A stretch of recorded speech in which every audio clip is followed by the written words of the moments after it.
You already know.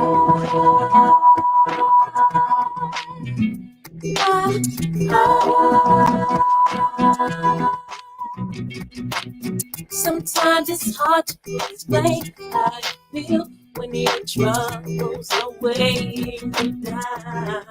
And it's hard to accept that the world has your back when you cry and there's no one around. But it's okay, girl, to take a day, girl, to regroup and to relax your mind. I know your pain, girl. Trust when I say, girl, that tomorrow is gonna be alright. Breathe out.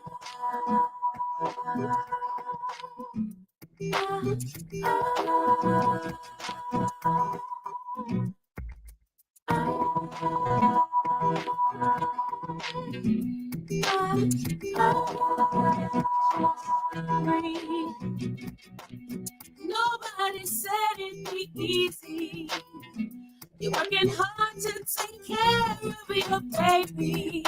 And the way the world's set up, even when you make it up, you got to keep it moving on. So it's okay, girl. Take a day, girl, to regroup and to relax your mind.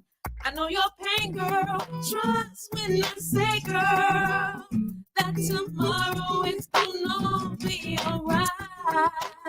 Just breathe.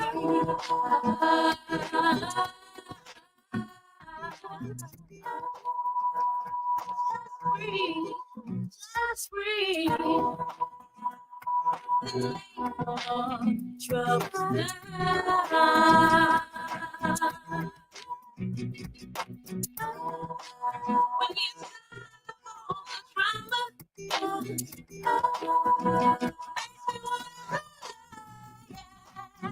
I know you're tired of stressing with the world on your shoulders.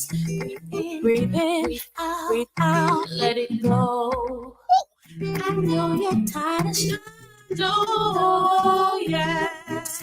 Breathe in, breathe out, let it go. Let it go. Let it go. Let it go.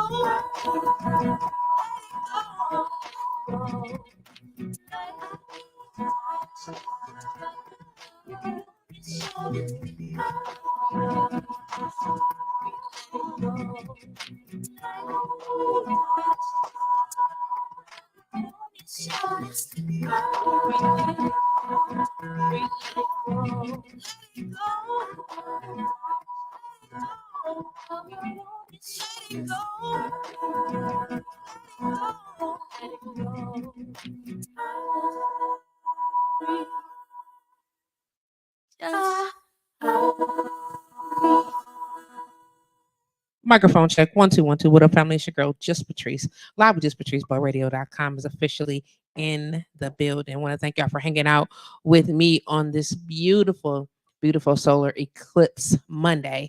I'm glad to be in the building. Glad to have the sun shining through my window as best it could be since the moon trying to choke it out.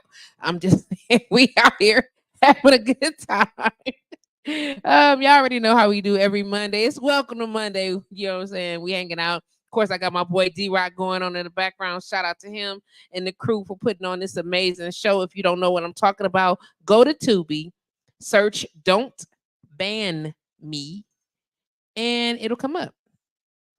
His first live production is actually a great show. It's filled with plenty of laughs. Of course, it was filmed right here in the city of Milwaukee, down at No Studios. Beautiful production. The team was amazing.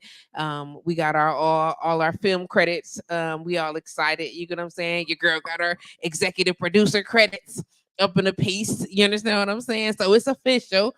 We got another one coming up. I do believe the production is underway for his November show, which is going to be a thing. So if you want to learn more about that, go ahead and check that one out. And then Follow him on all the social media platforms. You already know. Keep a smile on your face. Entertainment. That's Kasoff. Kas.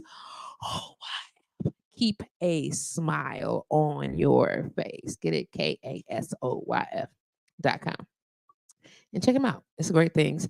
We got some awesome things to talk about, but before we do, want to make sure we cross a couple T's and dot some I's. Don't forget that you could be watching the show on one of our amazing social media platforms, whether it is on Facebook, my personal page, on the Just Patrice page, on Live with Just Patrice, the group, Live with Just Patrice, the page, blowradio.com, the group. We all in this space. Or you could also be on my other sponsors page, which is Calm Wellness Services. So every Monday we go live here at Calm Wellness Services in this beautiful, beautiful establishment.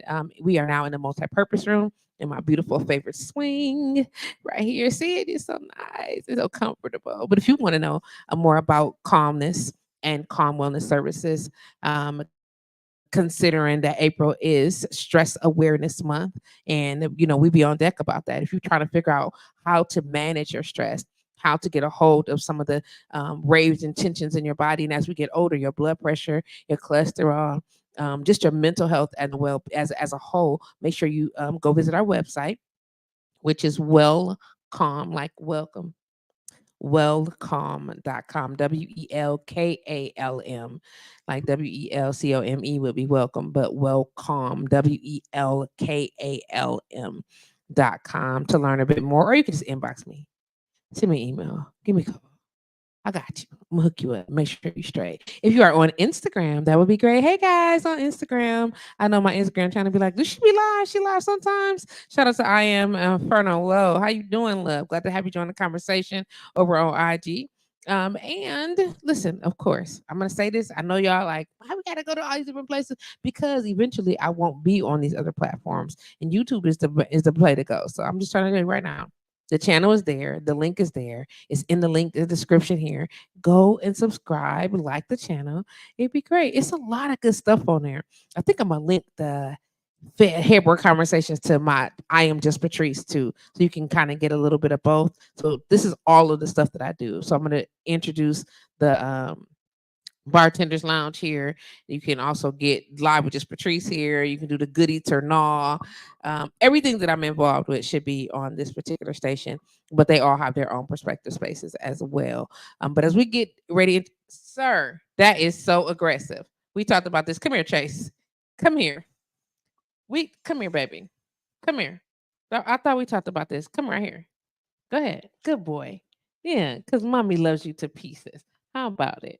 Yeah, that's so nice. Yeah, good boy. How about it? He's so aggressive. So, all these awesome places so you can watch, listen. Of course, the number one place for you to listen would be on blowradio.com, 24 hours a day, 7 days a week. You could be doing anything else, and we would appreciate if you are, doing other things, and we understand, but we are so thankful that you have chosen to be with us, because why not, right? Because why not? These guys are being here. Anyway, we got some good conversation to be in the building today. I have a special guest, and I'm excited to be here talking with this brother. I mean, the topic of today is already going to be a little heavy, but I know this brother can handle his own. So I want to have some real good conversation. I've been having some really offsetting and off-putting conversation with some of my homeboys, and I'm like, bro, are you sexist? But why does that bother me? Why does it surprise me? And what does sexist, quote unquote, am I just expecting him to be a lot more liberal and open-minded than he is? Because yeah, they some of these dudes is a little bit more closed-minded than what I thought. And the expectations just be like, you know what I'm saying? Folks, I don't have a halo. I don't know now woman in this side. Your mama don't have a halo, sir. Your granny's halo is tainted. The level of you have got to be kidding me for some of these conversations. Is it? I paused though. Like one dude, I was like, "You misogynist." Okay, don't do that, Patrice. Don't do that. We not judging. We gonna take away all the hostilities, and we just gonna have a conversation because I have questions about, do these men really like us? Like, and I don't mean like for pump dolls, because anybody you can buy a doll to have sex with.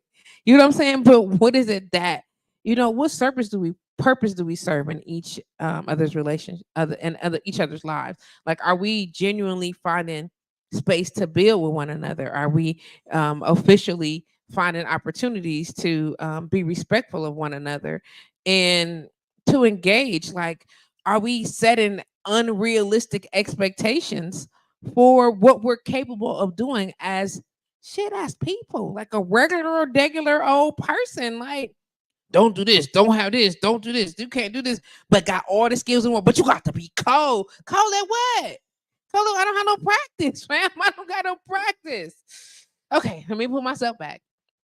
Let me gather myself as I introduce my special guest today. DJ FatMackin is officially in the building. What up, homeboy? How you doing? What up, sis? What's going on, world? You do that. Pull that down a little bit. We're gonna redirect it towards you just a little bit more. You're gonna pull it in. It's not gonna be in the way. Pull it close. Yeah, you got it. We got it. Yeah, you got it. We got it. Yes. Switch them over. Almost there. Pull them back. Yes. There we go. Now I'm with you. What's going on, bro? Chilling.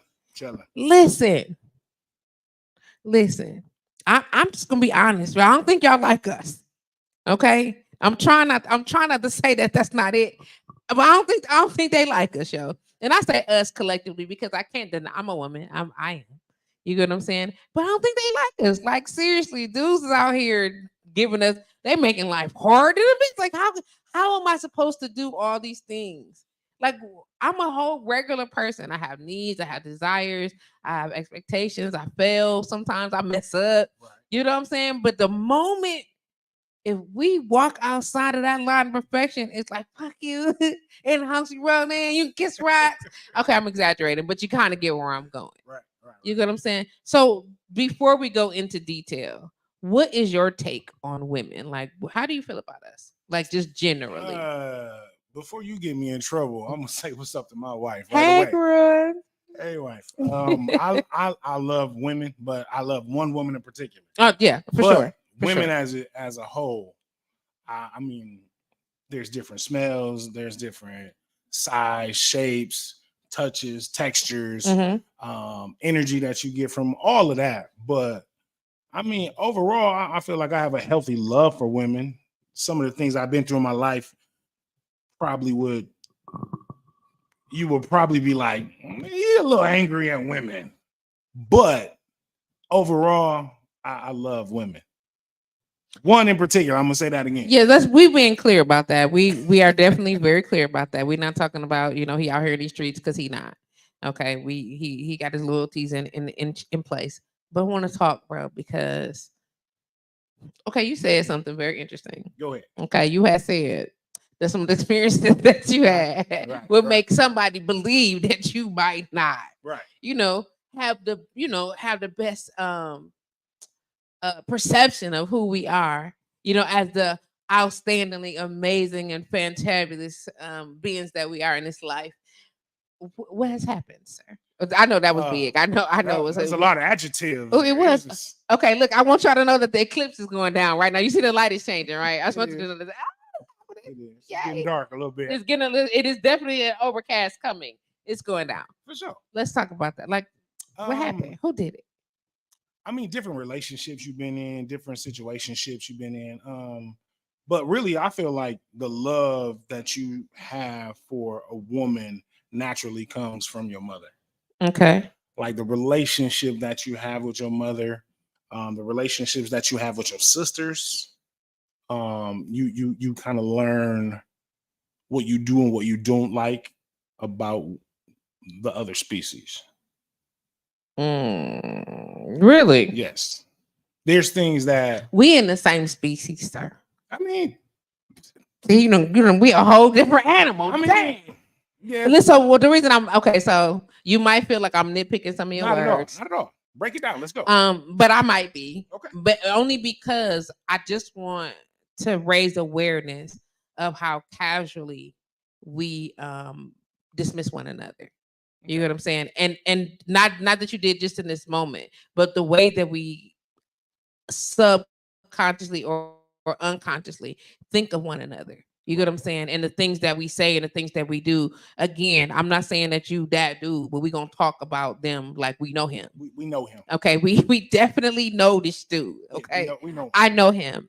Okay, I had several conversations with him this week, and it kind of broke my heart. I was like, "Yo," when I say this week, I mean last week, past this Monday. Y'all feel what I'm saying? But like,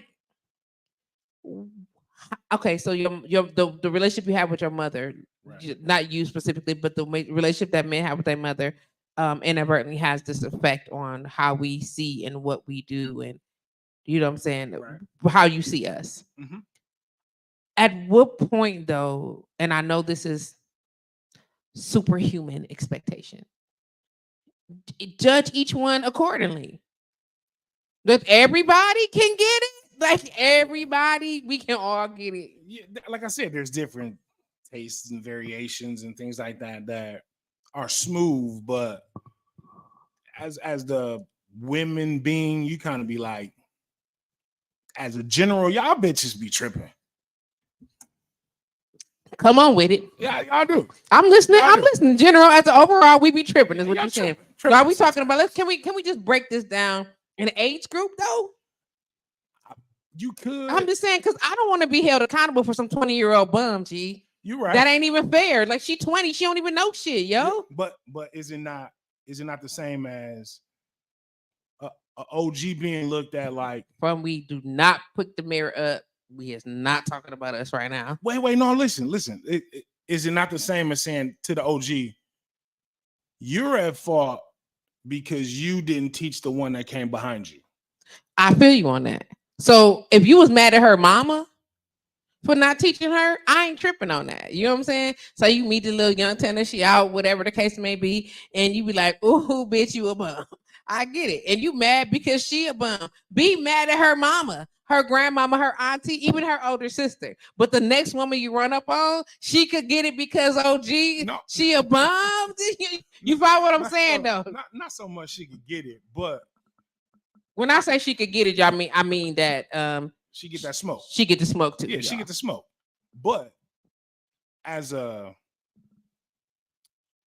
being, like, I can't teach my son how to be a woman. I can only teach him how to be a man. Facts. So if I teach him the right way and bring him up, there's a scripture, I don't want to quote it the wrong way, but bring him up in the way and absolutely grow on. So yes, if you teach that young man how to be a young man, to be respectful and be, all those things that are socially and expected of a man, then you can say to me, you failed as a man. Damn. So you can say that. You can say that. You can say that you failed as a man to teach another man, because if you reach one, you teach one. I feel you on that. I feel you on that. And as a womanhood, as a sisterhood, I think that's a little bit more tighter than the manhood. I mean, there's a brotherhood and there's a whole energy behind being a man and growing man and iron sharps iron.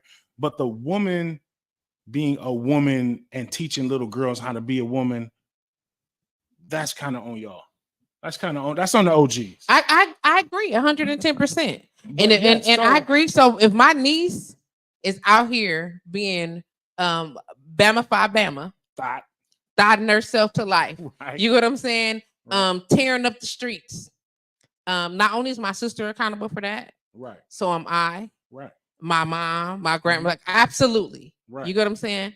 But I don't know little Riri down the street. I don't even know her. I ain't never met her. Riri ain't never crossed my path. You happen to run to Riri while you was at the club. You know what I'm saying? Being fast. It takes a village. Oh, now we want to use the village. It takes a village. It's like it take all of y'all. Just the same way it take all of us. Like a man can go into the forest 40 days and 40 nights with just a knife by himself, and then he relies on a relationship with his higher being. Okay. Right, to teach and cultivate that. Okay.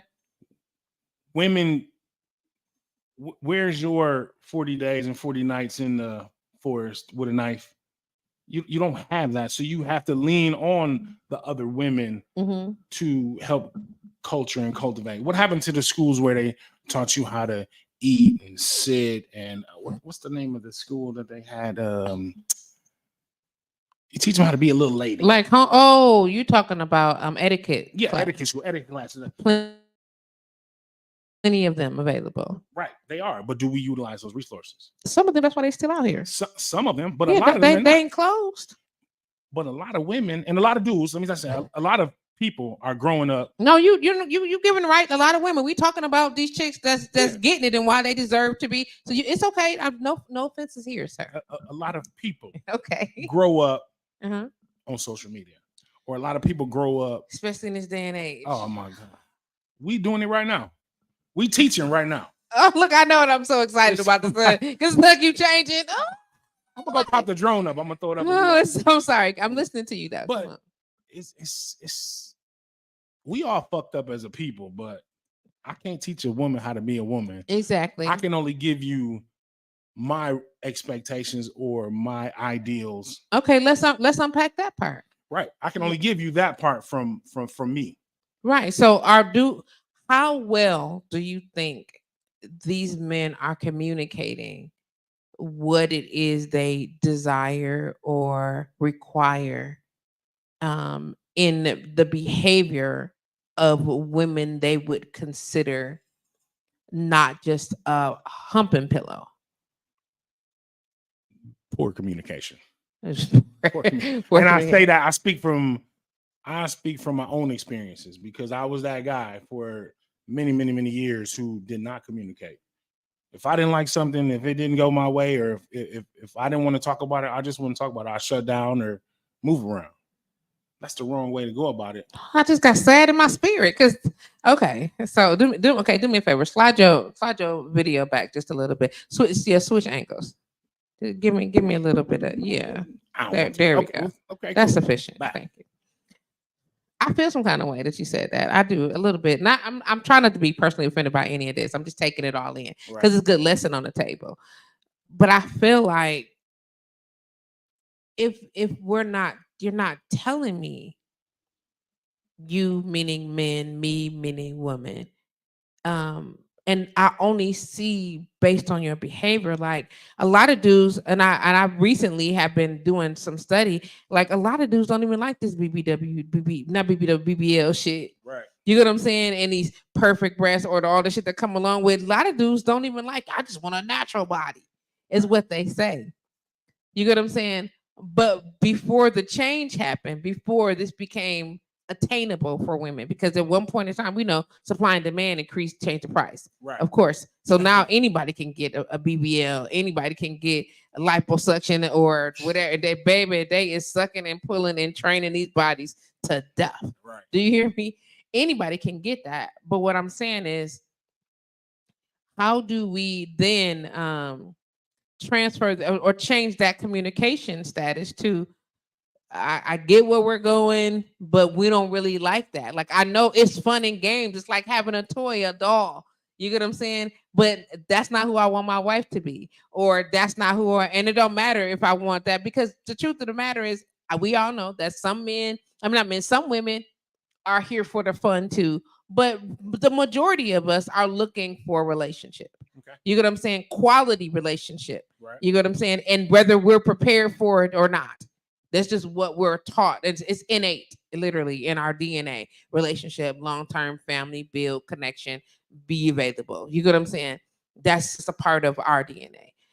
How do we stop? I know the answer. I'm just trying to be facetious around the way.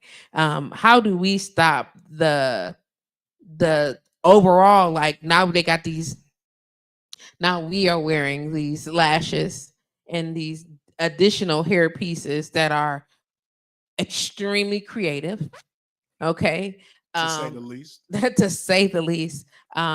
Changing, like reconstructing our entire body format. Mm-hmm. You know what I'm saying? All in the name of, and nobody won't say this, catching old boy eye, looking great for whomever, because she won't say that she doing it. I did it for me. Part of it is because she didn't like the way she looked. Mm-hmm. Okay. But why didn't you like the way you look? Where did that come from? Where was that instilled? Let's go back to there, sis, because the truth of the matter is, eventually it was either such and such, had you had an attraction to somebody who preferred somebody that didn't look like you, right? Or someone verbally put you in a position that you felt like you weren't good enough. Right. You get what I'm saying? So it was never you just woke up and was like, I don't really like my body. It almost never happens that way. It almost never, you just wake up and be like, oh, this is nice. Compared to what though? You know what I'm saying? Like it don't happen like that. Like we grow into that. You know, we grow into the idea of this is not good enough. I am not good enough. I am not okay. But it's typically based on external opinion. Or what you've seen. Still external opinion. Right. I'm saying like not just what somebody said. Not a verbally, but the exposure, external exposure or opinion. Exactly. Right. So how do we take that behavior and convince them? Because even now, dudes are saying, we so simple. So sick of that statement. It's not true. It's not. Yeah, you think that's true? You think y'all simple? You can't possibly think that the dude. Oh my gosh! You tell me why you think that? No, I don't think that we simple, but it can be a lot smoother than all the extra shit. Some of y'all is extra. True, not all of us. A lot of you are extra. True, like many. Do you know? Are y'all not extra? Okay, we are not talking about women. We back right, and then we're not talking about women. We're addressing the extraness of men, which is even referred to as, dude, you being a bitch, because now he acted too much like a woman, right? Which, and I hate that statement. He out here acting like these women, sir. Who determined this analogy? Like, we all know that let me be clear. I don't believe that men and women are equal. Okay. I don't believe we are the same. I just do not. I believe that I was created this way, you was created that way. If we was equal and or the same, then you don't need the other. Right. And I believe that we need one another because we complement one another, and complementary does not mean identical. And they can come see me about it. True. You know what I'm saying? True that. They can come see me about it. True that. So with that being the case, I know you have feelings. I know you have emotions. And I personally also believe that you should be able to express those things. Right. I might have a little more practice than you do expressing those things. I meaning women, you meaning men. Right. Okay. We might have a little bit more practice at being expressive of those things. How do we fix that gap? You got to have an honest conversation with yourself. Because if you only get one rotation around the sun, aka one full life, if that's how you call it, you got to live it just like that. You can't take it for granted. If you want something a certain way, you have to speak up about it. Just the same way, if you want a certain life, if you want a certain wardrobe, you want a certain pair of shoes, you're gonna work hard or do whatever you gotta do to go get it. You got to have that honest conversation with yourself and say, I like her. She cool. She beautiful. But you got to bet on yourself and say, that ain't really what I like. And you have to have an honest conversation and say, is it something that is minor or is it something that is a deal breaker? Something that's a deal breaker is immediate. Something that's minor could turn into a deal breaker. Absolutely, though. Yes. I love talking to mature men. I'm just saying. And I don't mean emotionally mature. I mean just mature. Right. Because apparently you don't have some things change in your life and you're like, you know what, let me make these decisions. Oh, shit, yeah. You know what I'm saying? Oh, very much. Okay. Very much. okay. He like, I'm gonna be quiet. Just know yes. Yes. Where'd the sun go? Wait, do you see it though? Because wait. I don't. First of all, okay, yeah. First, for those of you that don't know, this is a side. Put a pin real quick. Okay, I'm already I think this might use like my third or fourth solar eclipse. I'm old enough to have been around that many times. Okay, I believe I've been in California when it happened before. I might have been in either Georgia or Louisiana another time, and then here maybe twice or something like that. Okay. The color of the sun, the way the sun is shifting here in Milwaukee, like a lot. I know in other places right now it's dark. Right. Like right now, they like, dang, we can't see nothing. It's to feel like it's outside because the sun is going by in the middle of the day. But here we got this beautiful overcast, and the shift is changing. But because I am also very much into chakra and vibrational attunement and energy work, whatever the case may be, my body is vibrating. Mm-hmm. For me, so this I'm super geeked by this right now because I feel like I'm being charged, Right. which is good. You know what I'm saying? Like I'm super geeked by what's happening right now, so I'm extra like hype about it. That's why I keep looking at it like anybody else feel like this? Your body, I feel like it's something that's happening in my body. You know what I'm saying? It's all over me. It's all over me, all over me. But that's also why I wanted to have this conversation during this eclipse. Word up. You know what I'm saying? So it's supposed to be like a renewing that's happening. If you think in accordance to the way people practice or whatever, the solar eclipse is the death and rebirth of the sun. Mm-hmm. So they say. You get what I'm saying? And according to some practices, and I feel that way. And I like to offer us an opportunity to have a death to the way that we've communicated and a rebirth to getting some answers to being better about that. And I'd like to first, again, thank you for being here, but then offer like, is there anything that we can do to like genuinely encourage more men to be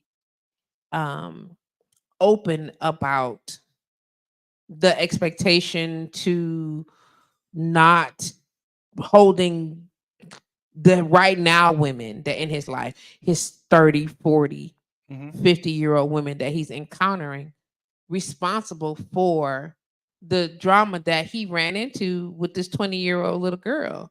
You get what I'm saying? And like literally are holding 50-year-old women, 40-year-old women to the same standard. Physically. Everything. Right. Like everything. Right. Like, No, I got you. Nigga. How does that even make sense? Right. You get what I'm saying? And I like we can start there. And then another question is when we start talking about reproduction. And one of the guy friends I have been talking to was like, she don't even, what did you bring it to the table? You're right. What could she possibly be bringing to the table at this stage? You don't need to have any more children because your legacy is secure. Right. Right. So we've passed the when she's in her 20s and you are also hopefully not in your her granddaddy age trying to hump on this baby. And I say baby, and with all due respect to her coming into her maturity for reproduction or securing your legacy. Hopefully we're past that stage. But wait, let me stop. Go ahead. That's the honest conversation. Okay, And come on. The honest conversation starts with, shit, I'm getting older. At the end of the day, some people have not accomplished the goals that they want to accomplish for whatever reason when they were younger, whether it be having kids or getting married or winning a basketball championship. Like, we just don't know how to age. We don't know how to age. Did I touch something? I mean, we don't know how to age. I mean, I still play sports because I love the game, but I'll go out and play a whole weekend of softball and my body will be dead for a week. And then I'm complaining to my wife, like, oh, my body hurt. But let somebody call me and be like, hey man, we're going down the road to play again. I'm like, shit, I'm ready to go. I'm not old anymore at that point. Okay. So we're not having an honest conversation saying, no, you still the old motherfucker you was last week. you just a week older now. So in your mind, you're thinking you can still do the things you used to do. Okay. Because you haven't quite accomplished what you wanted to accomplish. Or met those goals that you met. So then that's another reason why if we're not having an honest conversation, say like, I'm old. Nobody wants to be the OG. Nobody want to be in the gas station. Little dude called me old school the other day. I almost knocked his hat off his head. I ain't old. I'm like, I ain't old school. But then I thought about it like, shit, you look at me. Absolutely. I'm gray. But I'm like, chubby. so I'm sorry, how old are you? 42. I'll be 43 in a couple days. In a couple days? Weeks. You a Taurus? Gemini. Oh, I didn't know you was a brother. Yeah. Love you for that. Twin life. But like, I had to accept it. Like, I am the OG. Like, not OG in the sense of what I thought it was when I was young. I thought OGs was driving Cadillacs and riding nice suits and car wash on Saturday morning and hanging out at Catfish Lounge. So tell me why you're not doing those things, because you right there though. I do a lot of those things. but I don't want to accept it. Oh, Though. say less, say less. I'm not out here with my pants sagging, but I'm not getting rid of all my gym shoes to buy Stacey Adams. Absolutely. I'm not getting rid of my denims to buy slacks from the But that's like fashion, not as opposed to, you know what I'm saying, accessibility. That's fashion. These OGs, these niggas is wearing what's them J-Bones. Yeah. All of them. And they, matter of fact, they collecting them.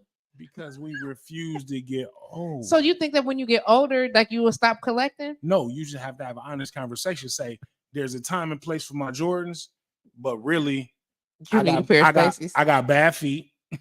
And Jordans ain't good for your feet. I don't know. I don't wear them. I got bad feet. I got bad arches. All those things that go along with wearing an athletic shoe. I'm not wearing the shoes to go out here and play basketball. I'm wearing the shoes as a fashion statement. You better get you some orthopedic insoles. I do. All my Jordans got my Jordans got Dr. Scholl's in them. Say less. He's like, I'm ready. That's what I'm. Listen, so I get that. And I think that, so how do we encourage, like, I mean, women already calling y'all zaddy, so y'all don't feel old. You know what I'm saying? Because grandpa, pawpaw and them was what they was being called back in the day. But now y'all get this fancy term, you know what I'm saying? Zaddy. Hey, zaddy. Because, oh girl, he's still fine. Is he? He was never not fine. Right. You know what I'm saying? And you think that, so you telling me that Pawpaw was handsome when he was younger?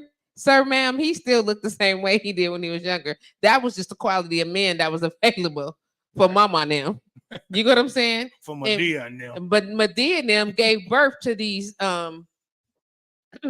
earthly god men.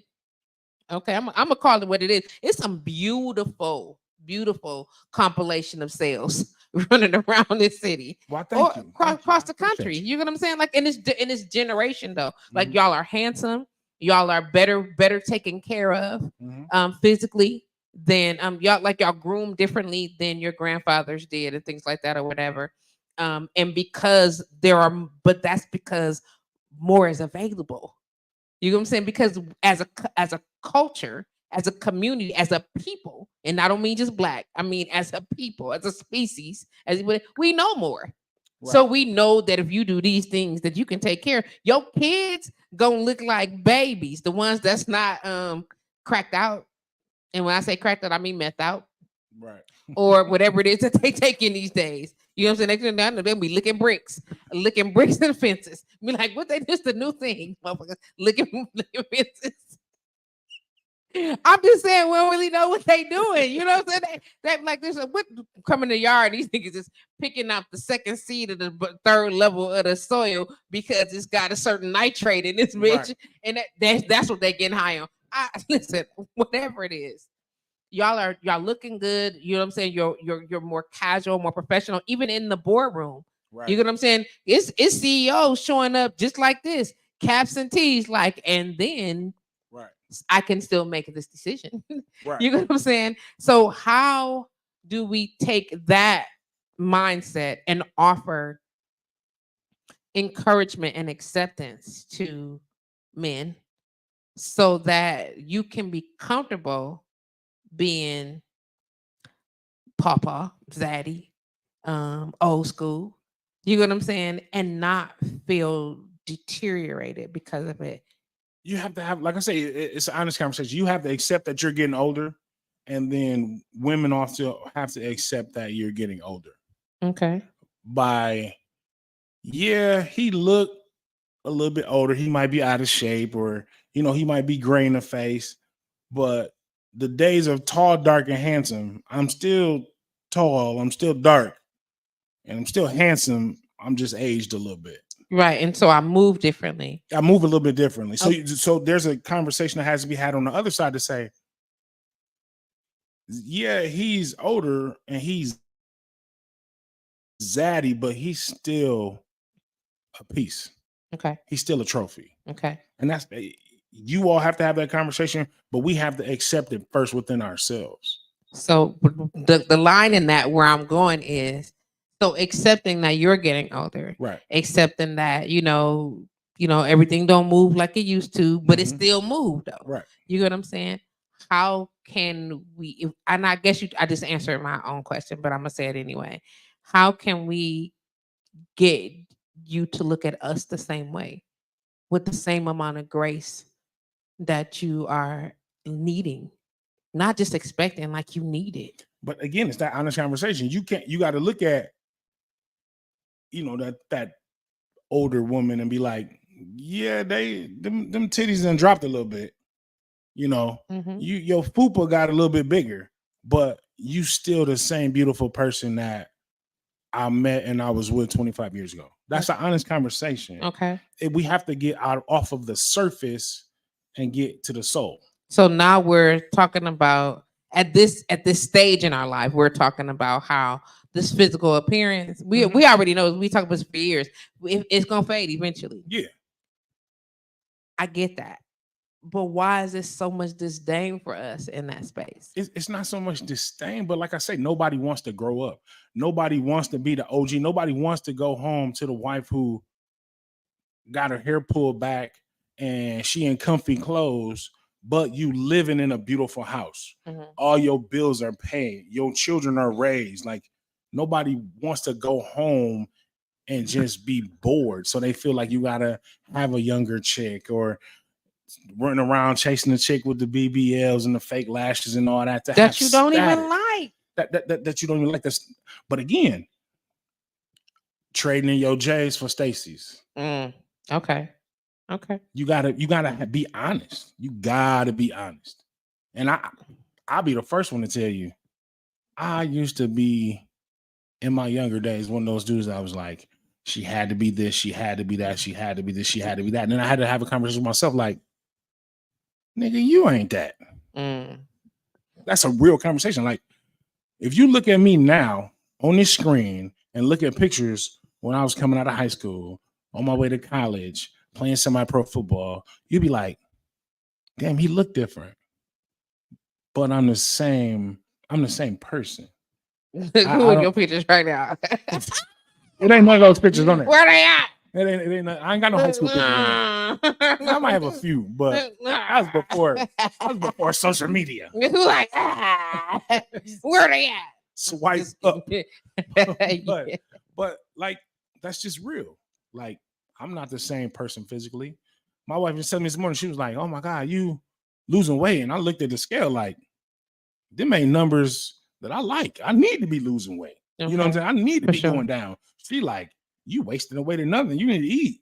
I'm like, no, I need to slim down because this XX and a couple more X's. You so stupid. I get you. It's real. He like these XX and a couple more X's. So listen, with that in mind, so I also deal with body dysmorphia. Mm-hmm. And people like, well, how they got all these new names, fam? Because they didn't have a name for it before it was still existent, though. Okay, it still happened.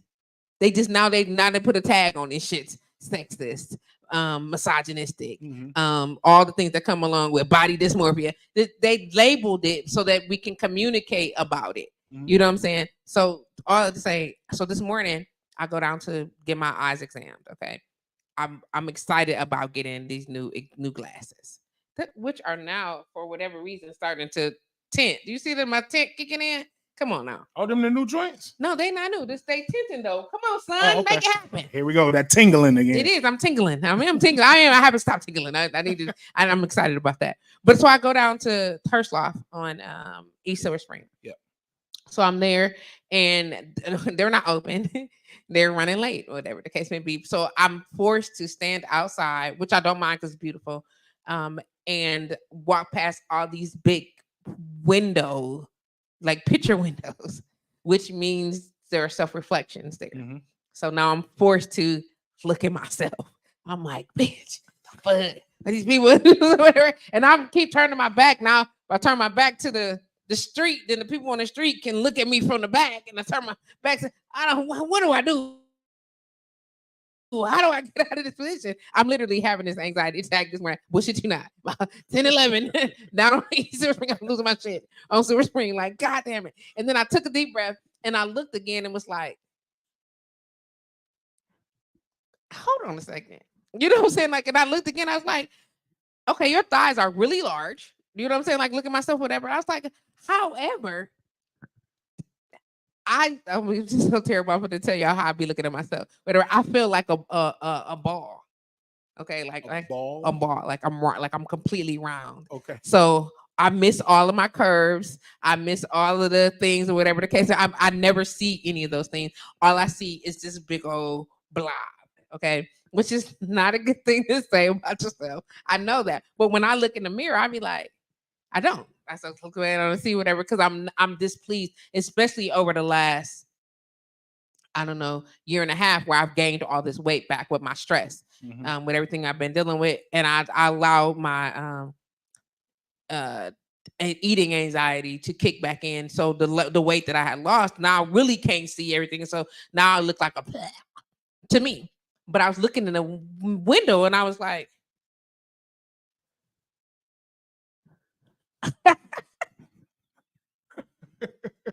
I'm just being completely honest, and I was like, that's not so bad, Patrice. That's fixable. And you are absolutely not round. It's a curve here and there, but it's a lot of straightness happening. What the hell are you talking about, girl? So I literally had to get on my own ass just this morning about the size of my thighs, the curve of my waist, the whole 9 yards. Looking at it, and I'm like, but you will be 50. Yeah. But you will be 50 in a couple of weeks. And I was like, oh, you're so hard on yourself today. Why you're so hard on yourself? How is it that you don't recognize this? How is it that you don't know these things? And why are you so hard on yourself? Like who said something? Or what did you see, as you say, that made you feel so like in this day and age? And I hate to use this as a thing, but we are in the day and age of the BBW. Yeah. You know what I'm saying? Baby, Yeah. she is celebrated. Lizzo. You know what I'm saying? All of them. All the people. Just like it's beautiful images of plus size women everywhere. You know what I'm saying? And the way that they look at themselves and body positivity instead of being suffocated by the dysmorphia. And here I am on East Silver Spring losing my shit. I can't believe this. But think about it. Those same windows that you walked past were probably clear, right? Therefore, you can see a reflection. Yes. Before a couple years ago, before the plus size woman or plus size model, man or woman, got they just due in marketing, you only had this to look at. So where you saw yourself this morning 10, 20 years ago, you looked in there and there was a placard of a white lady who was thinner and trimmer who shops at this store, and you like, I'm not that. I could never, exactly. I'm not that. So then you would beat yourself up. Okay. And then you would go home and you would, not you, but I'm just saying, like, you would go home and you would stress eat, or you would big your back because you felt like it satisfied that guilt to say, I'm hurt. Let me do something. Instead of going to the gym, I'm gonna pull up at the drive-thru and I'm gonna go home and soak in the bottom of this bucket of chicken. Indeed, right next to the workout place too. I was like, right. This is terrible. So that was an honest conversation that you weren't having with yourself. Right. That's what I'm saying. Like, we got to get back to the honesty of ourselves. Right. Before we can put the onus on somebody else. I'm with you on that. So how do we encourage that with men? And then we can talk about with women also, because I honestly feel like after talking with some of these gentlemen, and again, no judgment, that would change the relationship. Of course, judgment is a natural thing, but I'm not gonna alter who we are based on your personal preference or opinions. You get what I'm saying? Unless it's harmful. But you just said it. You said you looked at yourself and you was like, shit ain't that bad. Yeah, I did. I was like, what the fuck? It's kind of straight, but that's the same thing with a man. Like, yeah, I'm a little gray, but I ain't that gray. Like, I ain't gray from Sanford and Son gray. Right. But is she gonna like me? Am I gonna be phased out? Am I not gonna be as important as I once was because of my physical appearance? Okay. no matter what you do as a person, Okay. people want to be relevant one way or the other. I love that.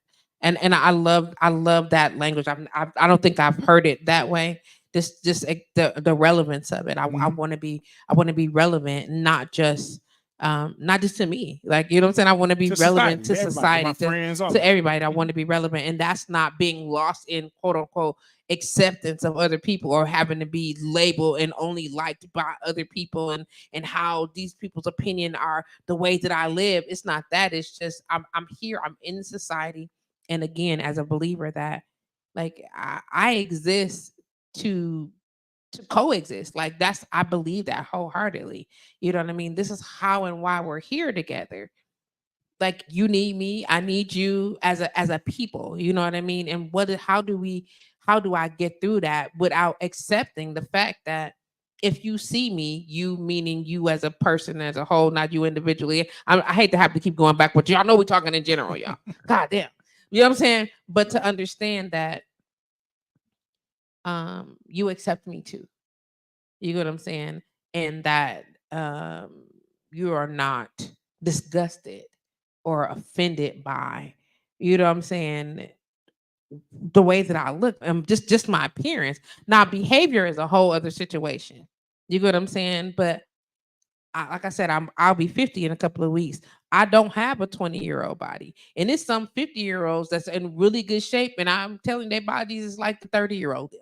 You know what I'm saying? Yeah. Not necessarily the 20-year-old, and we're never gonna have teenage bodies again. Our skin don't even move that way. You know what I'm saying? So being able to accept that for ourselves and understanding that y'all don't really dislike us, but it's the language or the things that you have been taught as well. You know what I mean? I don't want to unteach you everything, but how do we say, can you use this language and not language? Or do you really believe this? Or how do we make clear what your intention, or you know what I mean? Am I making sense? It makes perfect sense. But again, I mean, I've leaned on it quite a few times, but you have to be honest again with yourself to say, I'm older. Things have changed. I don't look at the women the same way I used to now that I'm older. Because before, when I was younger, I'd be like, she cute, I just want to bust her down. She cute, she just a trophy wife. Or, you know what I'm saying, she the popular one, so if I take her down, then I can get some status for taking her down. As opposed to saying, my wife, not my wife, but my wife might not be pretty to you, but she's gorgeous to me. Understood. You know what I'm saying? And there's different things that are gorgeous that aren't superficial, because beauty fades.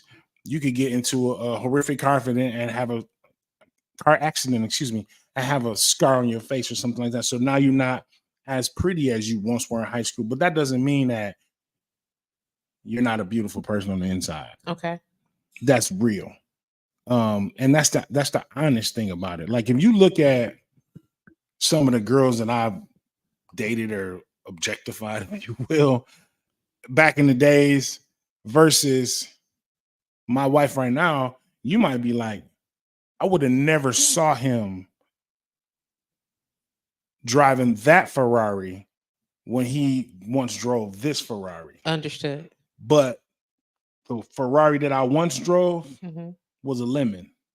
Mm. This one is a classic. First of all, sir, you better go on with your Gemini analogy, sir. I'm proud. I'm just saying. I'm just saying that was good though. That was good. I just want you to know that was good. That's honest. But that was good though. That was good. That was good. That was good. I wrote that in the car. Come on, now you should write. You should write it down. You keep that when you're gonna Okay, need it. You're gonna need it. You're gonna need it. That was good.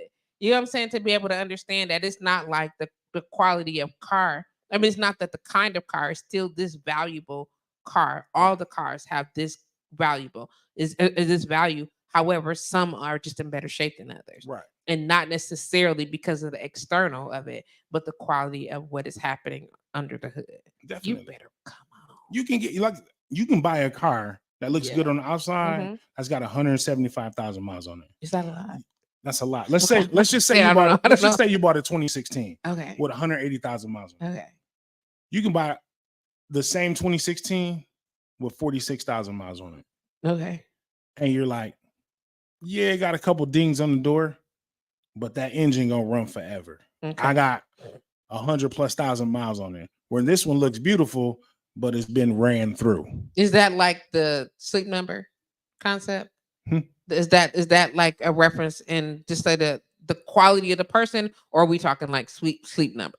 I'm just saying the quality of a person. Okay. The quality of a person. I had to say that because people be like, hey, she got 24,000 miles on her. God damn. You know, she been through it. She been through it. Sick of you. But for real. That's the truth. It is. My wife was married once. Okay. But I've also known women who are in their 30s and mid 30s who have been married 2-3 times. Okay. And they've been in abusive relationships or got cheated on or got left behind or, those type of things where those nicks and bangs and scars will show up outside on the paint job. Where you have somebody who has things have had life happen. She raised 3 beautiful girls. Okay. Like we have 3 beautiful older girls. Okay. But the life lessons that came along with that are the pieces that I needed to help me grow. If you understand what I'm saying. If you understand what I'm saying. I do, and I'm absolutely loving it. That's how you coexist. That's the coexisting part. Okay. Okay. Now, my wife don't look like Beyonce on the surface to everybody else. But to me, she's way more beautiful than Beyonce. Okay. Because of her outside appearance, what I know her to be as a person, how she treats me and my children, how she treats her children, how she holds together the family. Okay. That's something that you learn over time.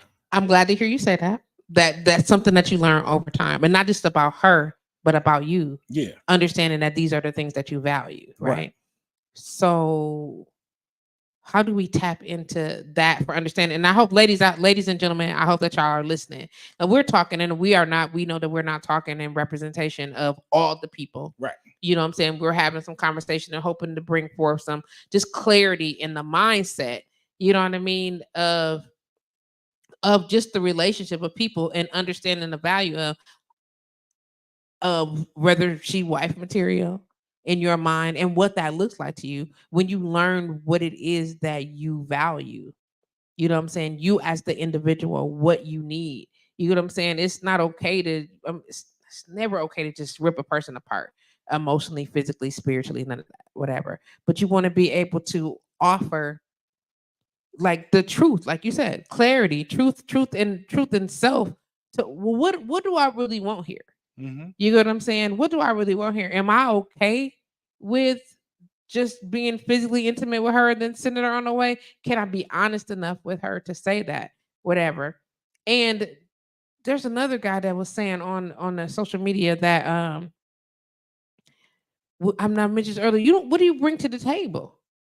What are you bringing to the table? Mm-hmm. What table are you looking at, sir? Where's the fucking table? You know what I'm saying? And what do you want? And at this stage in the game, back in the day, we talked about the value of the woman was, she was literally traded and exchanged and married into families to secure the dowry. Mm-hmm. You get what I'm saying? To make sure we had bread so our family or our kingdoms could flourish. You know what I'm saying? And they married families together. And now we move as a unit bound by these two people. They create heirs. You get what I'm saying? So that's just a lifelong type of thing. And when we sweep that part under the rug, because we ain't having no kids in the 40s, 50s. You better not be. We ain't. Okay, you know what I'm saying? I know somebody who do, but anyway, that's not my business. No, that's not my business exactly. But so, what other things do you value? You get what I'm saying? Right. Like, are men even asking themselves that? You know what I'm saying? Okay, I'm gonna bust her down. I ain't even as cold as I used to be because my bacchiotomy ain't kicked in. You get what I'm saying? My swerve game ain't what it used to be because I mean, shit. I mean, what I'm in my 40s, almost 50 now. You know what I'm saying? Hell, I'm in my late 30s, 40s now, and that wasn't my swerve game ain't what it was in our 20s. Whatever the case may be. Mhm. Do y'all think about those types of things? The older we get, Okay. some of us do. The honesty of it, though. The honesty of it, because again, prior to her and I getting together, I didn't think that way. Oh, But there was things that I saw in her. There were things that I saw how she interacted with her daughters, and we talking about women. come on. Yeah. I saw her interacting with daughters, and my first child is a daughter. So I'm looking at it like, if she's going to be around, if I'm going to have her around, then there's going to be some type of interaction between my daughter and her, and that's something that Call from Pamela Campbell. To accept, press 1. Hey, Send Pam. a voicemail, press 2. Hey, Pam. Hold on one second. Hold on. I'm gonna put you on hold for 1 second. Then we get right to you. Okay. Okay. Go But ahead. it was just, it goes back to that village. Right. goes back I to love that. that. It goes You back should to that hear village. how you should hear the way the tone of your voice changes when you speak of your wife. It's different because, again, like I say, before we got together, I was running up and down the cities. I was still DJing. I was touring. I was playing ball, and I still do those things. Mhm. But it's my daughter's getting older. What is my daughter seeing? Mm. What is my son seeing? Yeah, I'm not with their mother anymore. Mhm. So rather than me put woman after woman after woman after woman in front of these, and then my daughter is going to follow the pattern that I've showed her, it's time for me to have an honest conversation with myself and say, the next person that I'm going to put around my children Mhm. is going to be around my children. That's sweet. That's mature. And it is because a lot of people don't think, and a lot of people don't think that men govern themselves in that capacity. Right. So to hear you say these things, I think that you're exposing them to, and I'm not saying everybody, but you know what I'm saying? I think that now you're offering the opportunity for them to say, oh, y'all do think about these type of things, because whatever they do, we just talk about opinion, experiences, external of ourselves, and people be like, oh, so if he do, then somebody else might too. Now they're gonna go home and be like, so do you be thinking about I heard what he said on the show. Right. So Auntie Rita said, in my opinion, self-love is so much more important than the opinions of others. It's impossible to please everyone, and I refuse to spend my life stressing myself out like that. Team Gemini, hold on 1 second. Thank you for logging on to blowradio.com. Welcome to Monday, baby. You are officially tuned in to Live with JustPatrice. I'm sitting with my homeboy, my brother FatMackin. Pam, is that you? Please turn that down. Pam, are you there? Ma'am, it's me. I'm here. Please turn your TV, radio, phone. Okay, I'm turning it down. Turn it down. Okay, is that better? Yeah, much better. What can we do for you today, beloved? I'm just listening to the conversation, going about my business, and I'm digging the conversation. I just want to let you know that that maybe things don't move like they do in your 40s, but I think they move better in your 40s, sister. I just want you to know that. But no, I understand exactly what he's saying, and I'm agreeing to a large degree. We as women and men as men, it's things that we have to do in order to keep the other party where they're supposed to be at. And then we got to conduct ourselves in fashions that for what we're looking for, we got to conduct ourselves in the fashion of what we're looking for. But then also we have to be who we are, because don't fake yourself into a relationship that you can't stay in either. Do you know what I mean? When I say that, like some people explain to me what you mean. This type of or that type of person for so long, but the true them going to come out either way it go. But if you're striving to change yourself and want to be a different person, a better person, if that person brings out the better qualities in you, make them aware of that and let them know that you're in a transition in your life as well, so that there won't be no misunderstandings down the line. But yeah, I'm really digging the conversation. I love hearing conversation from a brother who makes sense and not a brother just out here stalking women because so he's a married man, so I know what he's saying is giving out jewels versus just giving out just a bunch of flabber information. But so I'm listening. I just want y'all to know I'm listening and I'm digging it and I'm getting it. I ain't gonna say how old I am, but it's relationships. I used to think as you get older, relationships get easier and it's easier to maintain and groove and move in them, but it's not. I feel like how old am I really when I'm dealing with the opposite sex and relationships or looking at relationships with people my age range as well. I'm like, what is really going on here? So I think it's just really about you putting yourself in a position to meet the person, the type of people that you want to meet and being able to hold true to that type of person's standards as well. So that's pretty much what I have to say. Let me ask you this, sis.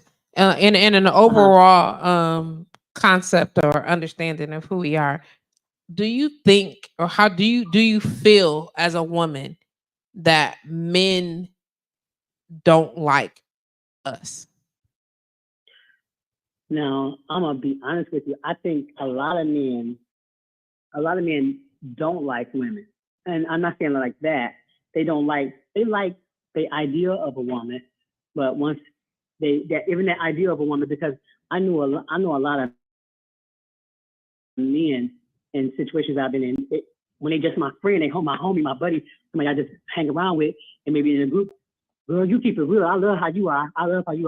But then if that relationship turns into something more, they don't like who I am when I'm in that relationship with them. Or they'll think that I keep the men in check, or I ain't gonna let nothing slide, or that's a good thing about a woman, blah blah blah. The qualities that they like in me as a friend, they don't like it as me in a girlfriend. Oh, they like you external of the relationship. Huh? Okay. I understand. As the friendship relationship, they like my qualities, but being in a relationship, they don't. Okay. I appreciate your input on that. Thank you so much, sis. All right. Thank you. Y'all have a good evening, and I'm going to keep listening to y'all. Okay. All right. It's getting dark out here, y'all. This eclipse is happening. You so stupid. I'm watching. Go ahead. I appreciate you, Queen. Have a great day. All right. Yeah. Yeah. Wow. Like, yeah. Wow. Yeah. And I've experienced that. I understand that as a friend, your forwardness, your honesty, accountability, we on deck. I'm a rider. My boys know we kicks it, and you ain't none of that mess, or don't come over here with none of your drama. You know what I'm saying? Or keep your shit together, bro. You supposed to be such and such. Why you didn't? Blah blah blah. Whatever. And it's all good. If I was his woman, then it's now. Don't tell me that I missed my doctor's appointment. Don't for the how sway. How sway does that make any sense at all? Like we can like I make some phone calls right now and bust them out right now, because as we can kick it, and I tell them all the things and be like, I can't believe you did that shit, that was whack, or you was terrible for that, how the fuck, and they be like, hey, you right, whatever, like because I'm one of the boys, or not really, but you get what I'm saying. Mm-hmm. But I watch them with their women and be like, if she such and such didn't tell you such and such, I mean, she did, but what? And now the women in their lives side eye me because they listening to me, hearing all this stuff to the point where, can you tell your brother? No, girl, you tell him. And she was like, I tried it, but he not listening to me. And then the first thing in my mind is, fam, you is not the one. That's true. That's true. That's that true. I had a situation, a scary situation, not too long ago. Okay. Real quick, where I was dealing with some shit, and my wife was telling me everything that I needed to know to survive this situation. It wasn't like a death situation. It wasn't like a life or death situation, but to maneuver through this situation and come out on the other side of it. But it took her, and I'm always going to hear her first, but it took her, and then it took the confirmation of the most other important people in my life.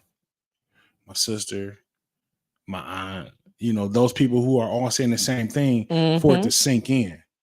And I know she wants the best for me, but it just took her and a little bit more for me to be like, okay, we right. Not that I didn't trust what she was saying. Okay. Not that I didn't think that she had the best intentions for me, but it was just, you ever had that friend's parent, like you go by their house and spend the night, and your parents might get on you about your grades and be like, you need to do better in math, or I'm gonna put you on punishment, or I'm gonna take away this, I'm gonna take away that. But you can go by your friend's house and their parent be like, you need to be better. You need to do better in school. You need to stay in school. You need to, it just, the voice of reason comes from a different person. That's crazy. I understand it. Crazy. I definitely understand what you're saying, but it's so crazy to me. It's You crazy. know what I'm saying? Because you're like, if you know that this person is not trying to cause you harm, only wants the best for you, only wants to see you in prime position or some shit, but you go side eye day directive, and not even if you don't do what I'm telling you do, not a mandate, but suggestive directive. Hey, you should don't, if you do, it's gonna go back. Oh, I told you not to do that. Why is that? It's not so much that you don't know, but it's almost like the longevity of how long this relationship has been. Like, Okay. my sisters and my aunt has been with me for 43 years. Okay. You know, and I was hearing everything that my wife was saying, everything that she was telling me. I was so hot. I was pissed off, but it's that voice of reason. Like, she knew, I'm telling you the right thing. You're not hearing me. I'm gonna call somebody who's gonna tell you the same thing, that's gonna stand on it. And when she called my sister, and I got a chance to talk to my sister was saying the exact same thing. I'm assuming. Exact same thing. Like, hey, motherfucker, you get right now. Right now. Okay.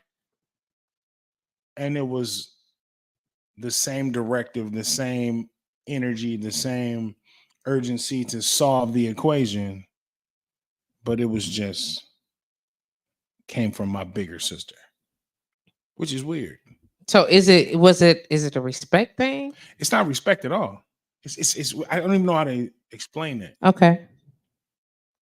It's weird. So should she not offer that type of direction? Should she continue? I mean, if you're not listening, or should she now see here now we got to come in and we got to finagle some shit, because I know what it is. I'ma say it, and then now I also got to make a phone call and be like, hey, can we go on and confirm this for me? Nah, it was more or less like, I'm saying it.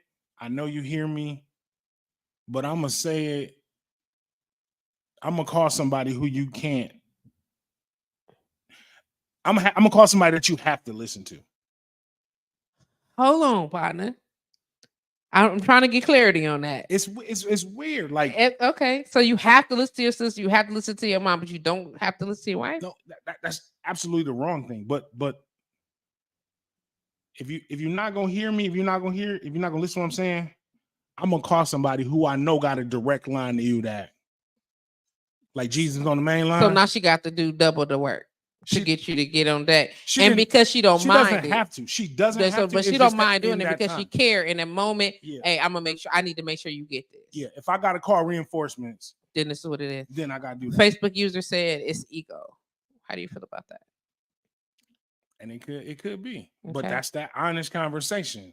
Understood. I'm with it. We having it. So we hit it. And again, it's no judgment here. I get it. You get what I'm saying? I'm just trying to be like, oh, okay. You know what I mean?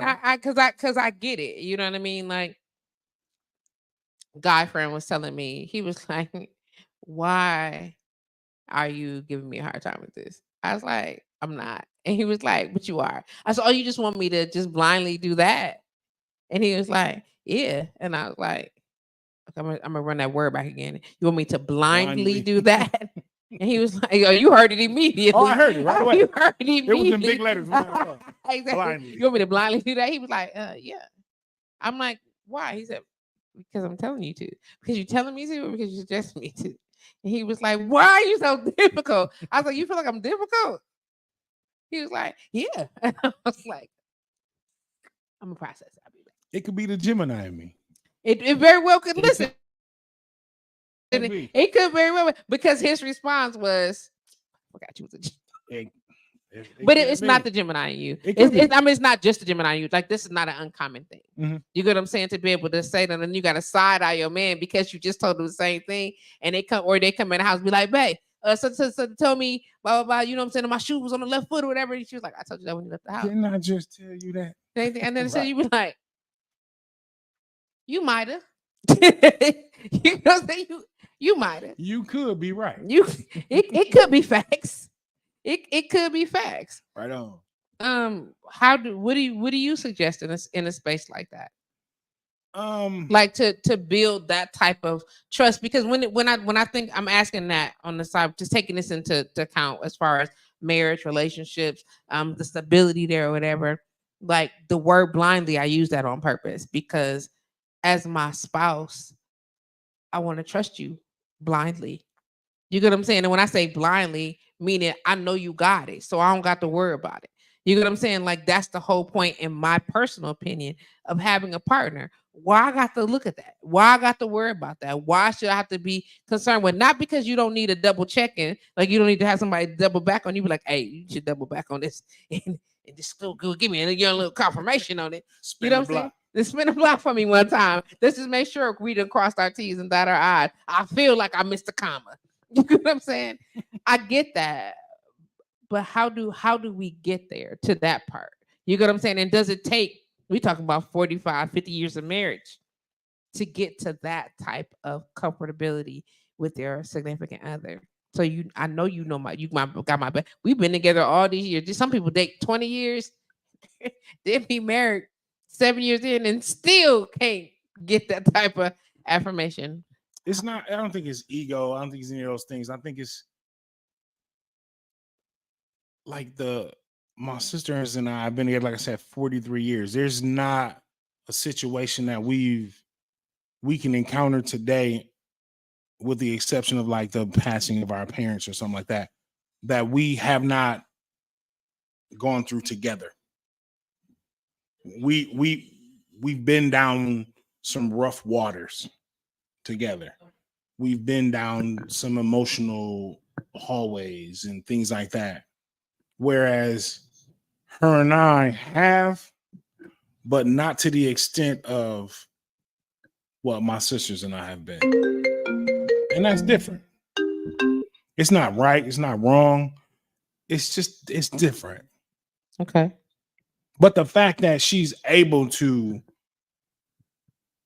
connect with someone who the fact that she loves me enough to say, I love you enough that I'm going to call somebody that I know that can influence and make you hear what I'm saying or hear what's right, shows me how she feels about me, because she only wants the best. Okay. As opposed to that younger Tatiana might be like, man, fuck him, I'm going to the club. Don't take your medicine. So her willingness to take that extra step makes it that much more viable for you. But that shows you got to ride and die. Okay.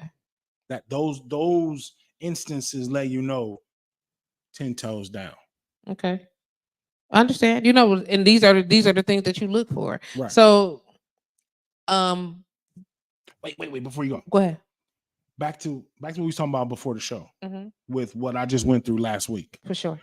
I know for certain every other woman that I've ever dated would not have done or been there for me the way she was and has been in some of my most difficult moments.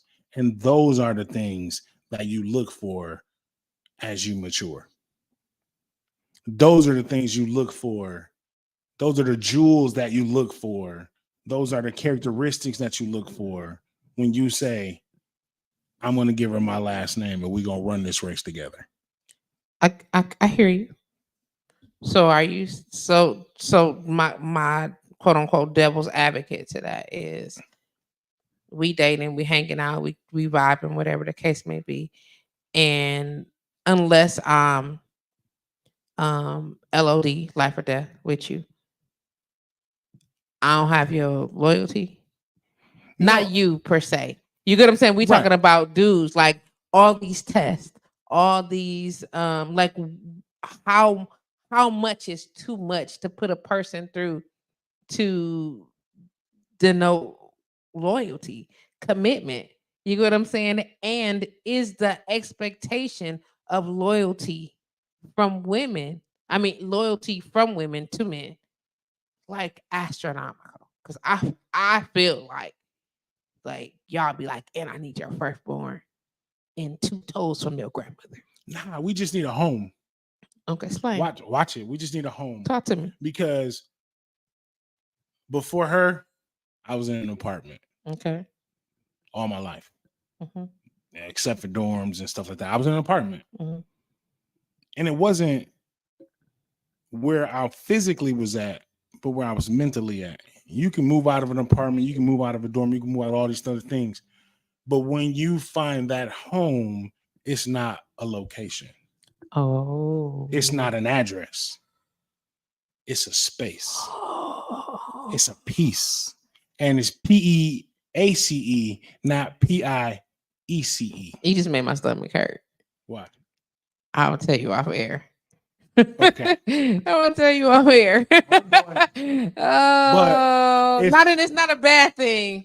I just feel, you know, if somebody give you a reality check and you get punched in the stomach. Oh, my bad. That's what happened right there. But it's a piece, and it's not peace. It's a PEACE, not PIECE. And that's what it was for the years so long before her. It was a piece, PIECE. And now I'm in a PEACE. Oh. I ain't going to church, but I've been here before. I'm just saying, you went there. You did kind of do it. You did kind of go to church on me real quick. You did. And a little belly check. That was hard. That was hard. I can't wait to hear that. Woo! Remind me because I'm old. I'm just going to slip my mind. I got you. Look at that. You see how the sun is getting brighter again? It's almost over. Yeah, almost. Yeah, the eclipse is almost over. Look, it's brighter. It moved, but it's brighter. Anyway, it's brighter outside now. Anyway, it's brighter back in here. Her tingling. I'm still tingling. I'm not. I feel bad. I'm missing it. I'm so sorry. I just want somebody to tickle me right You want to be tickled? Right. Let me call you one real quick. I'm going to tickle this thing real quick. Right down the block. I'm going to come tickle him, please, so he can get a tingle too. So I can feel it. Unbelievable. So I'm loving this conversation. No, super dope. I'm absolutely loving this conversation. And I think that one, that because we know each other but don't know each other, so this type of exchange is raw, it's natural. And I love when people get to know that. So it's not like we had to rehearse conversation in the background. Was like, and then I'm gonna ask you, right? Because I'm not doing that. I don't like to do interviews or conversations like that, because especially when we live, it you miss stuff. You get what I'm saying? And I want the naturalness of it. I want you to answer the way you would answer. I want you to give the people exactly that. You know what I mean? And I know it's some gentlemen that are logged on. I see y'all chiming in. I inbox me. I'm watching. I'll see what. Okay, whatever. How do you feel about what he's saying? Is he representing that way? I love that. It's a piece, not a piece. You know what I'm saying? And when you're with a particular person, how do you get that? Like, how do you find that? Like, I mean, it's a thing that happens. You know what I'm saying? And then what do you do about all the other PIECESs that you trying to? You got to get rid of them. They got to fall off. They got to go away. They have to. And that is something that comes with growth, because it was a couple pieces trailing me to my piece. Understand? And I had to make the decision which piece was more important. Oh, I know a couple of dudes right now that is juggling pieces. You know what I'm saying? Saying that he looking for peace. You get what I'm saying? But I don't think he looking for peace. You get what I'm saying? Like I watch him and I be like, you like being a clown in this circus. You get what I'm saying? You want to throw them pins, like that's your thing. Like it's throwing up this where you comfortable at. Toss them around or whatever. And then you catch a piece or two and be like, do I? And then you be sad because this piece don't want to be part of the juggling situation. You know, family not going to toss us around in this little circle of whatever that's called. I forgot what it's juggling, whatever. She don't want to be a part of that. You know what I'm saying? But now she the problem, and it's not you. There's a level of maturity that's missing. Honesty. That's that OG conversation. Honestly, bro, you old, fam. Settle your ass down. Is that what it right there? That's it. Honest, Settle, get honest. it together, bro. But Cool how do out, we bro. get y'all? How do we get y'all there before you decrepit and need to be cared for? It's not. You can't teach me how to be a man. Come on. You just have to. You have to allow me to grow into that and have the patience to allow me to grow. You can't put a goldfish in a shark tank and expect it to just do whatever it's going to do. It's only going to grow so far. You have to allow me to grow. You have to allow me to go through my trials and tribulations and grow into a young man. And some men grow early, some men grow late, some men don't never grow. They never grow. It don't matter what plant pot you put them in, they never grow. That shit bananas to me. Like it is to me. Like it's still crazy. Like and I understand that. I know that this is not a new thing. It's not a new discovery. You get what I'm saying? And I also know that this is not just a man's issue. That there are women who operate in the same capacity, gasped or not. I'm clenching my pearls or not. I do know that this is not just a man versus women. A man thinking on women would never, and we all mature and we be ready to be in relationships, and we be settling down because we be ready. I know that that's not true. We're not talking about that. Okay. And also with maturity, you have to dispel a lot of the hurt that you've been through. That helps you grow. You have to dissipate that heat. You got to deal with that.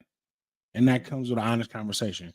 Things were not the best coming up as a young black man in this world, being raised by a single mother. She had her own trials and tribulations. She had her own things that she was going through. She had her own convictions that she was dealing with. And she tried to do the best she could with what she had. But 30-something-year-old woman couldn't raise a 19-year-old boy by herself.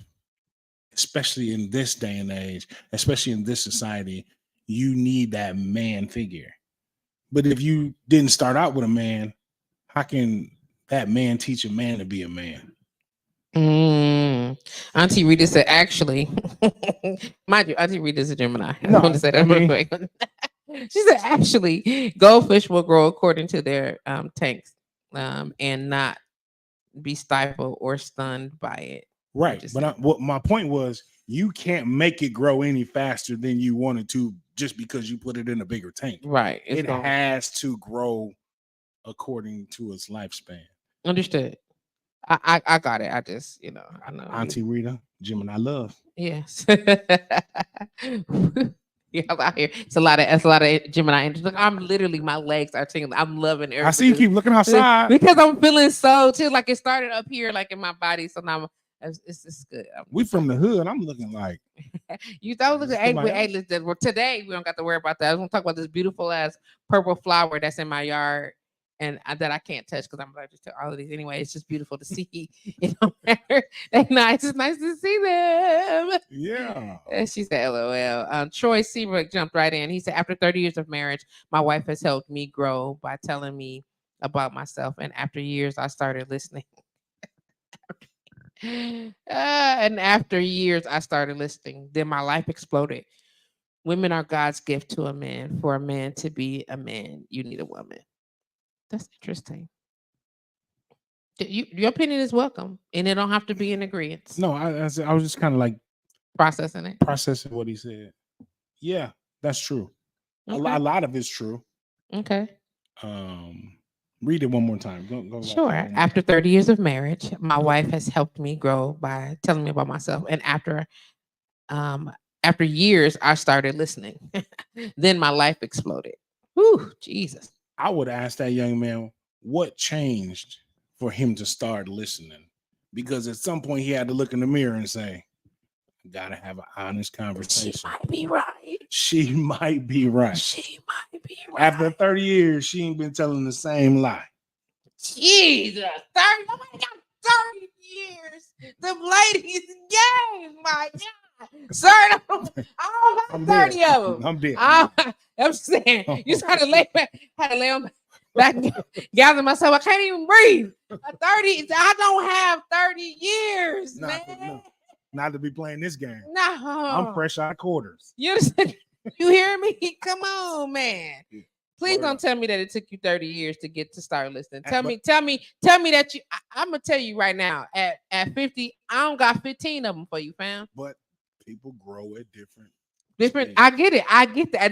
This is why I'm single. This is why I'm all fucked up in my space anyway. You get what I'm saying? Listen, that's why I'm telling you right now. And I think about this stuff. I have been married. Mm-hmm. I'm divorced. You get what I'm saying? And I say this, and I'm not a perfect person, but I knew that there were different parts of the marriage that I needed to grow. But when I got married, I was ready to grow. Okay. And so I was conscious of who he was as a person. I was conscious of how to communicate with him and being mindful of the little context clues we got to put that in place. I've done that. I had done that work. Okay. Enough to the reason for the divorce was me saying, I don't have time for that, or to be treated that way, or to be treated in a capacity that I don't feel is conducive to my wellness, mentally, emotionally, and or physically. Now, let me ask you this. Yes. Have you seen or heard about this said person lately? Mm-hmm. Have you seen their growth from the divorce until you recently seen them? When you say growth? Yeah, I mean, like, what type of person are they now? Yeah, versus when you said, I'm out. I've had enough. There have been a lot of changes. Mm-hmm. And a lot of those changes came with the apology that I got, mm-hmm. which for me was more than sufficient. When someone causes you quote unquote harm mentally, physically, or emotionally, and then they say, I fucked up. And not that I expect you to make amends with me in this capacity, but at least you deserve this. There's nothing I can do about the changing the way that I behaved in the past. But one, I'm gonna tell you, if family wasn't you, you get what I'm saying? I was tripping, and I wish you well. Growth. So that's what I'm saying. So yes, that there's a huge change, and I was just sitting there. You should stop my face. I was like this. What? Is it over? Are you? Is this terminal? You understand what I'm saying? It was that. You know what I'm saying? Because I'm also a believer that if I love you or have loved you, I never not love you anymore. I love you differently. Mm-hmm. I may move differently, even if you've hurt me, even if and this is where I'm learning to be different in that space, whatever. Because at some point in time, I cared enough or learned enough to engage you with that part of my heart. Now I might change how you have access to it, but it don't change the fact that there's an imprint. Right. You get what I'm saying? And I feel that way about my friendships. I feel that way about my intimate relationships, because love is, in my opinion, is not something that you just turn off and on like a light switch. Mm-hmm. You get what I'm saying? That's why you be bothered when you see somebody and be like, oh, fuck. Or you be like, okay, that's so nice to say. I really don't get no fuck. Get out of here. I don't ever see you again. Because none of that. I mean, it just it changes. It don't necessarily go away, in my personal opinion, on the way that love manifests itself. It takes a minute but I also am a firm believer in the God said, love thy neighbor. You get what I'm saying? And as you are loving your neighbor, that don't mean to be in love and romanticize the engagement or whatever. It means to offer them a certain type of honor and respect. You get what I'm saying? And how to engage. And I believe in that. And so the next level of that shit, this is the basics. You know what I'm saying? Cordiality, respect, whatever the case may be. That's the basics. So the next level, now I want to care for you. Now I want to make sure that you are not without whatever the case may be, that you have encouragement, support, all the things that come along with, we talking about taking it to the next level. And then there's other levels of that. You know what I mean? Mm-hmm. So with all of that, I'm like, yeah, I get it. This is what Monique said. Well, excuse me. Let's go back to Troy. Troy said, damn, that mirror, it is a mirror. It's a real situation, sir. He said, it didn't take 30. We've been married 30 because of her and me looking in the mirror. That's beautiful. That's what's up, man. Congratulations, brother. Indeed. Mo said, I can't even make one comment on this topic. I wouldn't stop there. It's an entire conversation. It is. But that's why we have it. And we already know that when we talk about these things, this is never the one answer fits everything. You know, we talking and exchanging, expressing, and sharing in hopes to encourage these types of conversations amongst you and your significant others, you and your friends and your family. You know what I'm saying? Talk to your boys, yo. Be honest. My boys, sometimes I be too honest. They be sick of me. They do. I ain't gonna even lie. They be like, Trees, You remind me of one of my good friends, Tanessa. She we've been solid. We used to work in Sprint together a long time ago, but she's the type of person that will be like, bro, you dead ass wrong. And we'll go back and forth. And I might not like what she say, and she might not like what I say. mm-hmm. But at the end, she's like, I don't want anything but the best for you. Mm-hmm. Kind of like what we was talking about just a couple minutes ago. For sure. We were like, she wants the best for that person. And there's never been any type of like romantic, anything like that. It's just like a common counsel for me. And it's she's a third, fourth, fifth sister to mine. But you gotta have that honest conversation. You gotta have that support. You gotta have that person or people that be like, you fucking up. And I love you enough to tell you that. Now that you know, what do we do? What do we do? What do we exactly? Because I'm not gonna tell you that you effing up and then walk away from you and be like, all right, then you done fucked up. I see that. No, it's because I love you. Hey, this is happening. What we on, fam? Because this a no. Right. It's an absolute no. What are we gonna do about it? And to be there to offer that type of support, to be there to be that type of because sometimes you need that. Mm-hmm. I'm also a firm believer, and I know a lot of people with spouses don't necessarily agree with this. Especially a lot of women, more women when it comes to their men and men when it comes to their women. I get it. You know what I'm saying? It's the exclusivity part, the connectivity. I get all of that. But I believe that one person cannot be your everything. There has to be once you accept that, then you also are accepting compromise. Not in a bad way though. Mm-hmm. You get what I'm saying? Yeah. I like these things. These are things that I want to have, but I'm only going to give myself access to A, B, and C. I like this. This is what I'm happy to, but I'm only going to give myself access to D, E, and K. You get what I'm saying? Because G might be a problem. You get what I'm saying? For my significant other. And I'm okay with that because this is the sacrifice I'm willing to make. And I'm not losing out on not having G. You get what I'm saying? It's just G don't fit this equation. You get what I'm saying? And a lot of people don't get that type of sacrifice or that type of compromise. But you need to sometimes you need to talk to somebody. Like it's a good thing you got your sisters to be able to bounce things off on that second back. It's a good thing that your wife has that type of support system. Hey, she on deck, she right. You get what I'm saying? Or kind of let's readdress or whatever, let's redirect or whatever, and this would look like. Or even better yet, I know that's what you're trying to feed him, but maybe you need to add, I don't know, a couple of onions. You know what I'm saying? Because you're not gonna catch that. Right.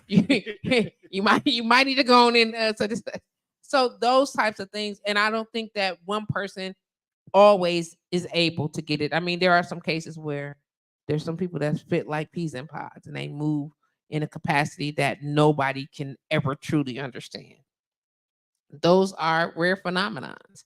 And I know people don't understand that it is, but you can get really close to it.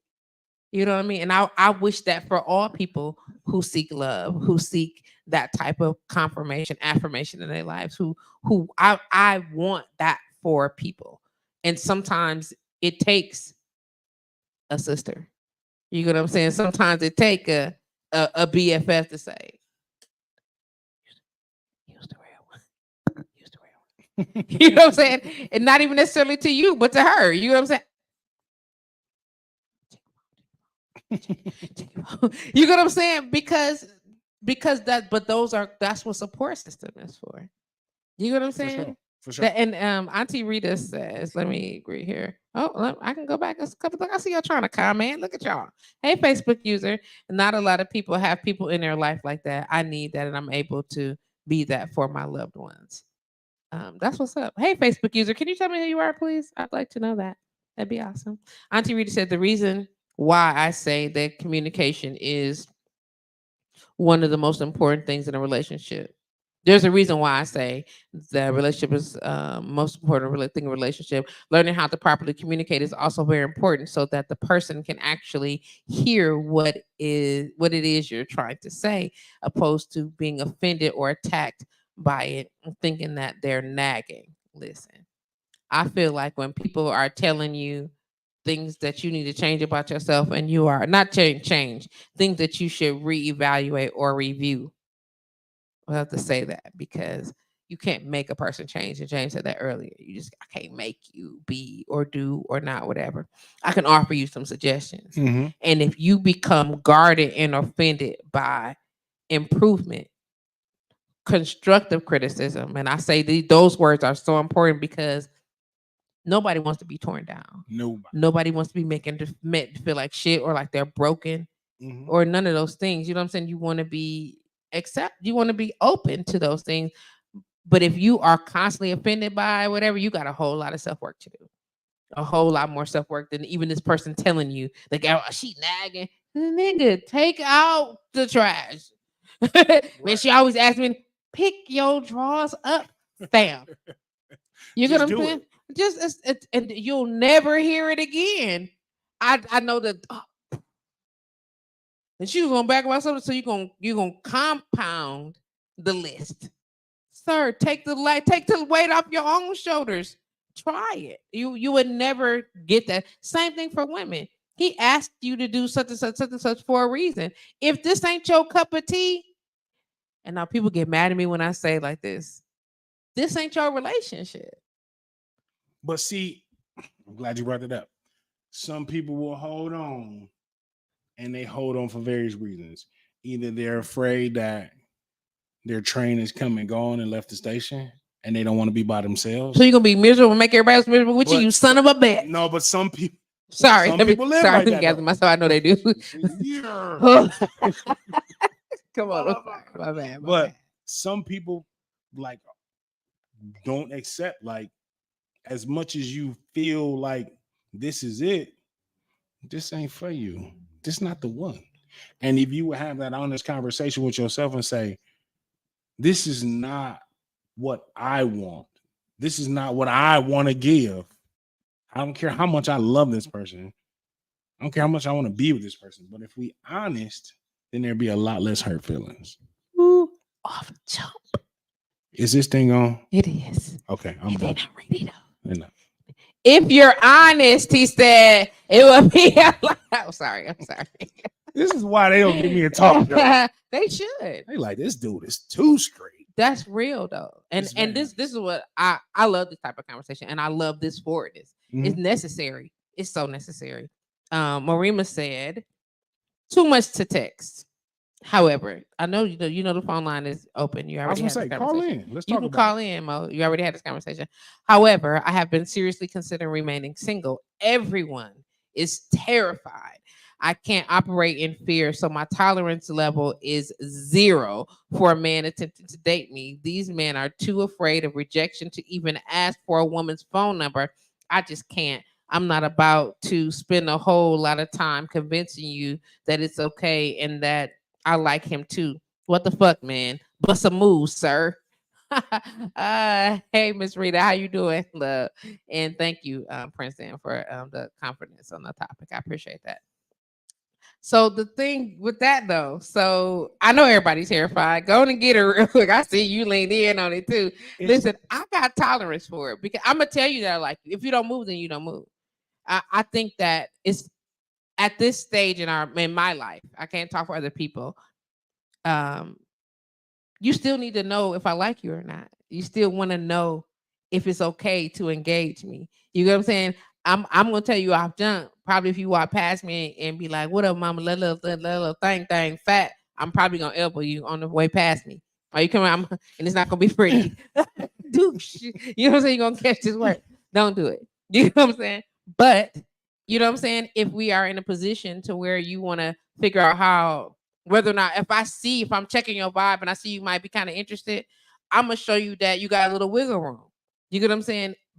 I'm not gonna stand up with a whole flag, be like, "Hello, please call me at 6:00 at 3 on the third moon of the next rise." I'm not gonna do that because I personally am just not. But there's I don't want to say that dudes lack confidence.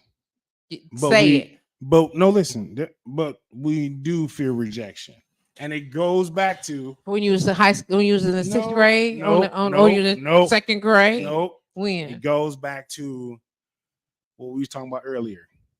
I'm a little bit older. I'm gray.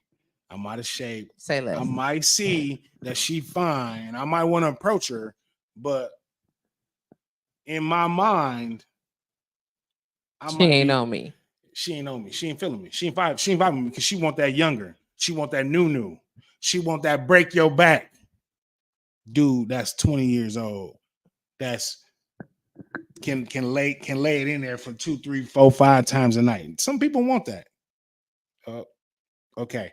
But at 40 something, you probably get 8 pumps and a good wiggle. I'm sick of you. And I'm done.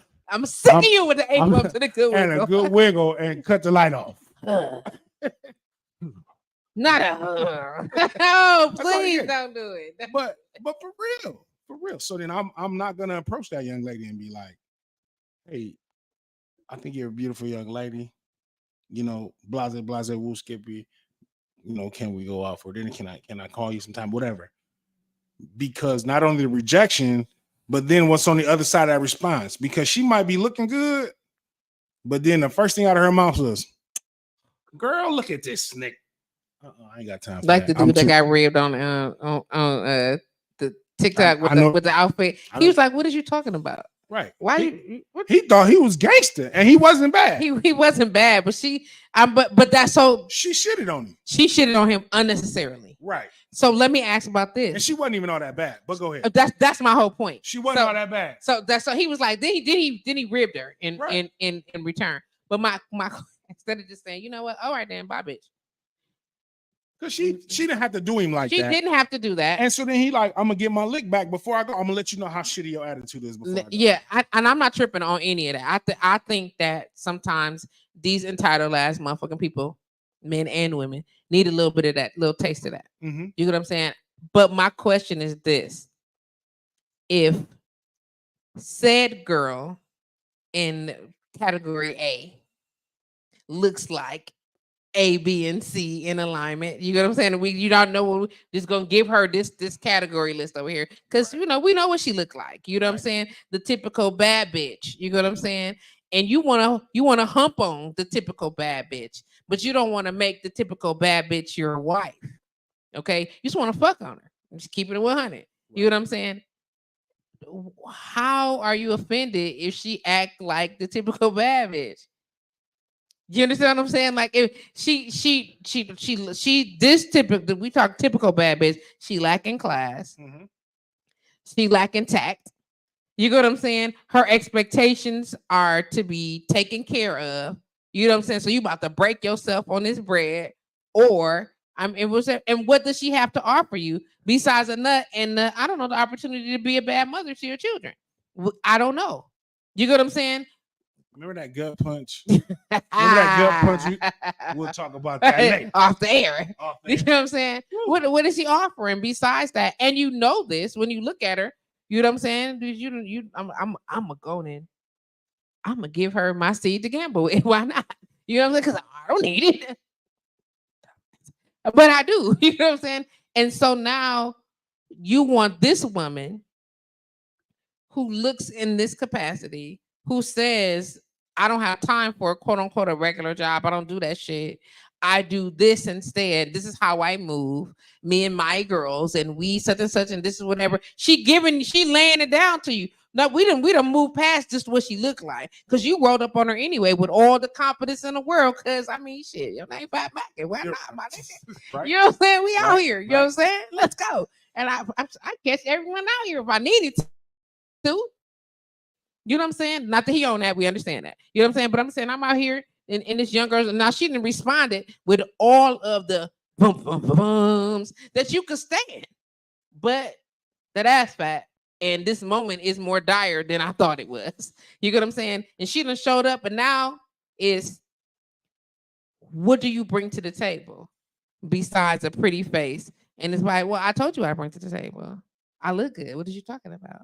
Or I got all the things that I need, and you can't do anything for me because I got bread, and this dude is buying me this, and this dude is buying me that. I don't have no work ethic. I don't have no zeal, no zest for livelihood. You know what I'm saying? I think that I'm a boss, but I don't even know what boss looks like. You get what I'm saying? But I told you that before you decided to take your penis and put it inside me, but you gave it to me anyway. But that's the difference in PIECE, yeah. PEACE. I understand that. But when you get the PIECE and then you want to try to finagle her into the PEACE, how sway? You knew the job was dangerous when you took it. Thank you. You knew what it was. I love it. You said you knew it was. You knew the job was dangerous when you took it. That's a killer line. I need that. I need that. Listen, you trying to make the PIECE a PEACE, and she could never. Not at this stage in her life. Okay, but is that another honest conversation? We've been talking about honest conversations. Now, if that same man approaches woman like, listen, you find it all. I just want to bump uglies with you a couple times. What is gonna take me to do that? Is she gonna be honest and be like, I'm gonna give it to you? The question is though, I want to do that. What is it going to take for me to get that? Right. Then is she gonna be offended because it feel like you coming at her like a shit hoe? What is it gonna take for me to fuck on you? But then she got to be let her be offended, and then you decided this is the bitch you want to fuck on. She gonna be offended. She should be. Why? She absolutely should be. Why should she be that? Why should she be offended? Because she ain't together. Right. You understand what I'm saying? So I'm not saying it's okay for her to be offended. What I'm saying, she should be. Not that he disrespecting her. I love the honesty. Hey, look, listen. I think you over here, your body is killing it. I want to experience it. What that's gonna look like for me. You know what I'm saying? What you saying? I'm not some type of jump down. Oh, but mama, you are. Not necessarily just to me, but to yourself. That's how you set your life up. You don't have no work ethic. You have none of these other things. None of these other things. And you a what? A collector. You know what I'm saying? You what is it called? What's it called? A sugar baby. Right. You know what I'm saying? And you don't want to even notice that, whatever. This is the real of it. You know what I'm saying? I don't care how broke I might look to you or how busted down I might look to you, whatever. Somebody should tell Gina's daughter. I don't know who Gina is. I'm just saying. Somebody should tell Gina's daughter, yes. And until you change your foundation, there's nothing more available to you. Now, if you can't afford what Gina's daughter is telling you it's gonna take in order to get her out on a ride, move around, sir. Right. Move around. She needs stacks. She needs to be flued out. She needs trips. She need this. She need that. You know what I'm saying? And if you're not willing to do that, then keep your penis in your pants. We all know that's not how it goes down, but that's what it is. It's not. Almost done, baby. You know what I'm saying? Marima said, I don't that man. I think she said, I don't want the man that he's describing. Not because of his age or he is gray hair on his little tummy in front of him. Or his little, okay, let me back up. I don't want the man that he's describing. Not because of his age, his gray hair, or his little tummy in front of him. He lacks confidence and self-condemnation is on fleek. I don't want that. What do you think about that? He condemning himself. He don't like himself. He picking himself apart. What do you think about that? Like, the internet said that dudes that are not intellectually established will find, or that they're not as smart as you or not whatever, will find a way to break you down and diminish you in that capacity. What do you think about that? That's love. That's loaded. It That's is heavy. We can do it another day. I'm just saying. I mean, it is. It's heavy. It's a lot. It's a lot to unpack there. I mean, gosh, if she could just call in, we can have some dialogue. I know, If she Mo. Can you call in? She got call the in, number. we can talk about it. I'm just She must saying, be at come work. on, we got a whole half an hour. She might be driving. Come on, baby. Yeah, be safe. This is mama's She might baby. be looking at the eclipse. She's not, the eclipse is over. It's not. It is. It's 3:27. I missed the whole thing. Did but you? I'm having a great time though. Are you? I'm Thank good. you for being here today. Thanks for having me. Thanks for having me. BlowRadio.com, live with JustPatrice. We in the building. You know what I'm We in the saying? building. Welcome to Monday in that beautiful eclipse. I was tingling. I just want you to know that I'm still tingling. My ankles are now. It's literally moved Over. It's literally down to it's traveled my body basically. That's what's up. So now my ankles and my feet are tingling. That's good. That's what's up. I feel charged. I feel like this was good. The conversation was great. Like I'm thoroughly in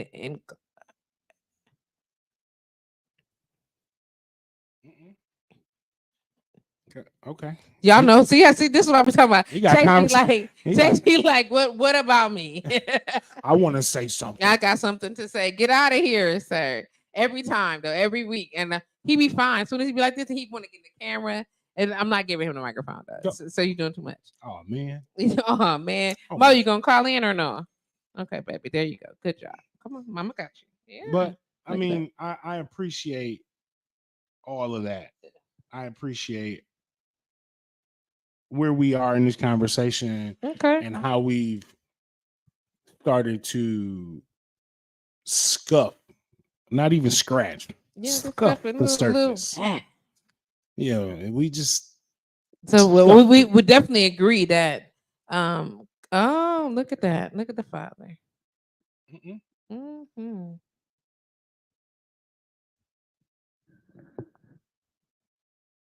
Thank you for logging on to BlowRadio.com. You are officially live with JustPatrice. Welcome to Monday, Monique. How are you? I am well. I'm not driving today. I'm laying in the bed with JustPatrice live on the TV. Well, I appreciate that. Come on, we on the screen. Give me a photo of that. Just go and take a picture of it and send it to me. Yeah. You sound far away and echoey. Do you have your background on? I turned it all the way down. Are you just listening on? Are you only talking to me on your phone? I'm only talking on my phone. Okay. So I'm going to assume that is a connection issue on your end. See that? You hear that? That I just heard in the background? Please turn that off. Mute the TV. Mute it. I can hear me.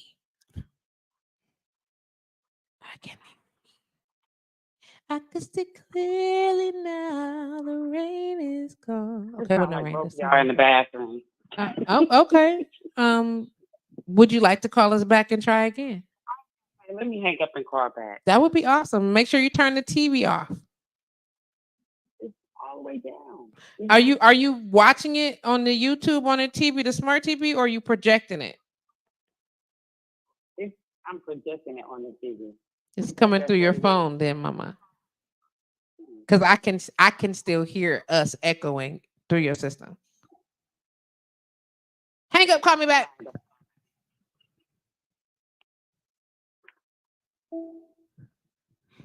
Yeah. I gotta flip the Flip it.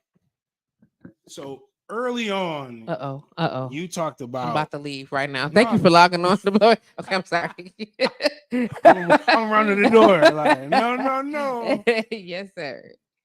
You said you brought up about men not liking women. Okay. Yes. Now I'm gonna flip the table back. Okay.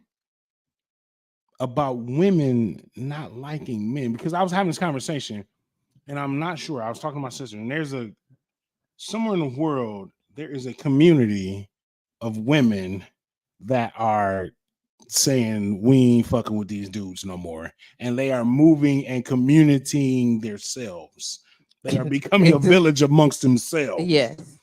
All women. Yes. What is going on? We'll be with you in just a moment, Monique. hold on one second.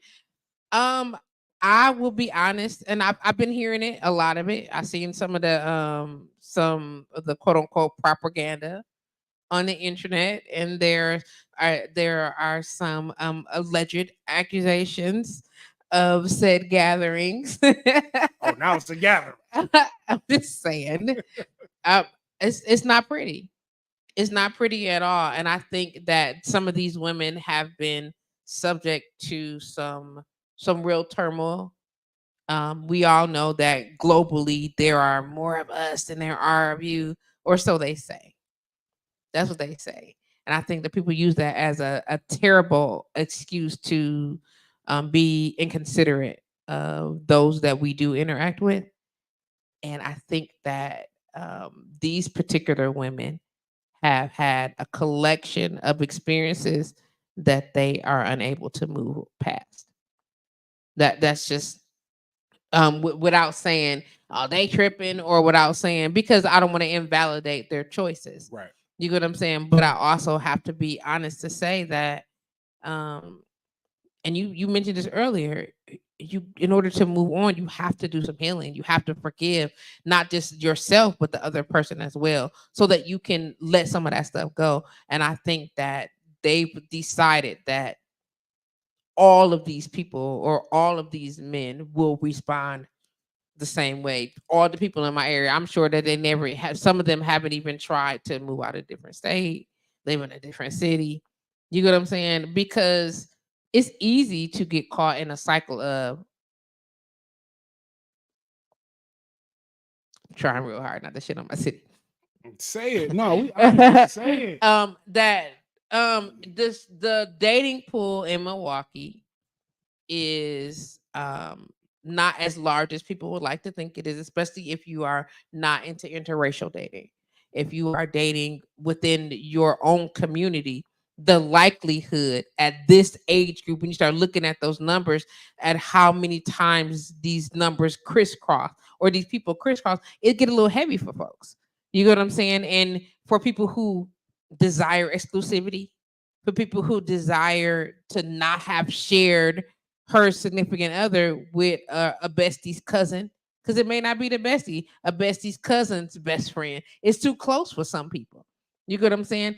Lord knows. Where he go? Come here, Chase. You okay? Yeah, you The best, or even dudes. You don't live in an apartment building that somebody was in an apartment building. If you don't even know that y'all don't kick it like that or nothing, but you just happen to be in the same apartment building that she happens to, sir, that's too close for some people. That's too much information, because now if you decided to make her your woman, now you know at least one person that's looking at. Now you engaged with at least one person that's gonna look at her like, I've been with her, or I had her. And that is just too much of an ego blow for some people. Mm-hmm. You get what I'm saying? So have you even tried dating outside of your city? Have you even tried dating outside of the state? You get what I'm saying? And not going outside of your race. Outside of your race. That's a different. You know what I'm saying? Now we got not for me. My first boyfriend was not black. That's taboo for some people. Some people are so hell bent on, I'm a date within my race. I don't care how toxic I am to the situation. Mm-hmm. I don't care how toxic it is to my peace. I'm not dating outside my race. That's crazy. Is it? And it is. It's absolutely crazy. I think that limits your dating pool beyond words, and the level of compatibility. You'd be surprised that you may find with people who have similar interests, and not just the cultural differences, but similar interests. I've done some Sorry, in my life. I lost you. Yeah, I lost you. I've done some. Call me back, Ma. Shit in my life with white people. See, and that's not a knock on my people, right? But by dating outside of my race, I've been able to experience some things that who knows if I would have been able to experience. You know what I'm saying? Because we just don't do certain things. Like I'll say, for instance, I had never been on a cruise ever in my life. Never even thought about getting on a cruise until you were exposed. Until I was exposed to it. But it was a girl that I was dating. She wasn't black. She like, we going on a cruise. I'm like, last time we was on the boat. First of all, get your life together, right? Last time we was on the boat, white people. But it's dangerous. It's scary if you just have that mentality where you just like, I don't care what's going on, man. I'm not dating beyond my skin tone. Okay. And then you are she said it sounded the same and she can barely understand the conversation. Not sure what that connection was. I know the last caller didn't have that. So I'm not sure what the offset is, darling. Let me try to call you and see if that helps any. I think that we always limit our experience opportunities, and I don't want to do that anymore. That's crazy. I can see clearly now. Can you hear me now? It still sounds the same. It sounds like I'm on a company meeting on the speakerphone in the bathroom. Is that what it sounds like to you? That's what it sounds like. And I don't know why, because I done called in plenty of times. It don't never sound like that. Exactly, you don't. So would you like to not offer your opinion and let me be quiet so you can say what you need to say? He was, what is it, FatMackin? You asked him to comment on what I said, and he said it was deep, it was loaded. And if I could call it, we could have a conversation. What did you need me to elaborate about what I said? Well, I mean, it was kind of broken in the context of what it was. Like, I'm not sure if you like were saying one thing and the autocorrect kind of. I just want you to break it. I just want you to break it down for me, dear. Okay, so the man that you described, you said that he'll look at a woman and she see that she's X, Y, and Z, and automatically assume she won't want him or isn't. Sorry, that's me. I did that. My apologies. Okay, go ahead now. He wouldn't really approach her or would curb his approach or whatever. And I'm saying that person I don't want because you've already assumed that I wouldn't be interested in you because of what you think about yourself. You've already decided how it would or wouldn't go to where it stopped you from even approaching me. I wouldn't even want that kind of person. I don't have time to, I wouldn't even say I don't have time. I want somebody who loves their life and who's happy with themselves. That makes you move completely differently than somebody who's afraid. I don't feel like I have to give you the green light for every step you want to take in pursuing a woman. You make a move, I respond to it. You make a move, I respond to it. Then I make a move. We're making moves together. Someone like that, we won't never go anywhere.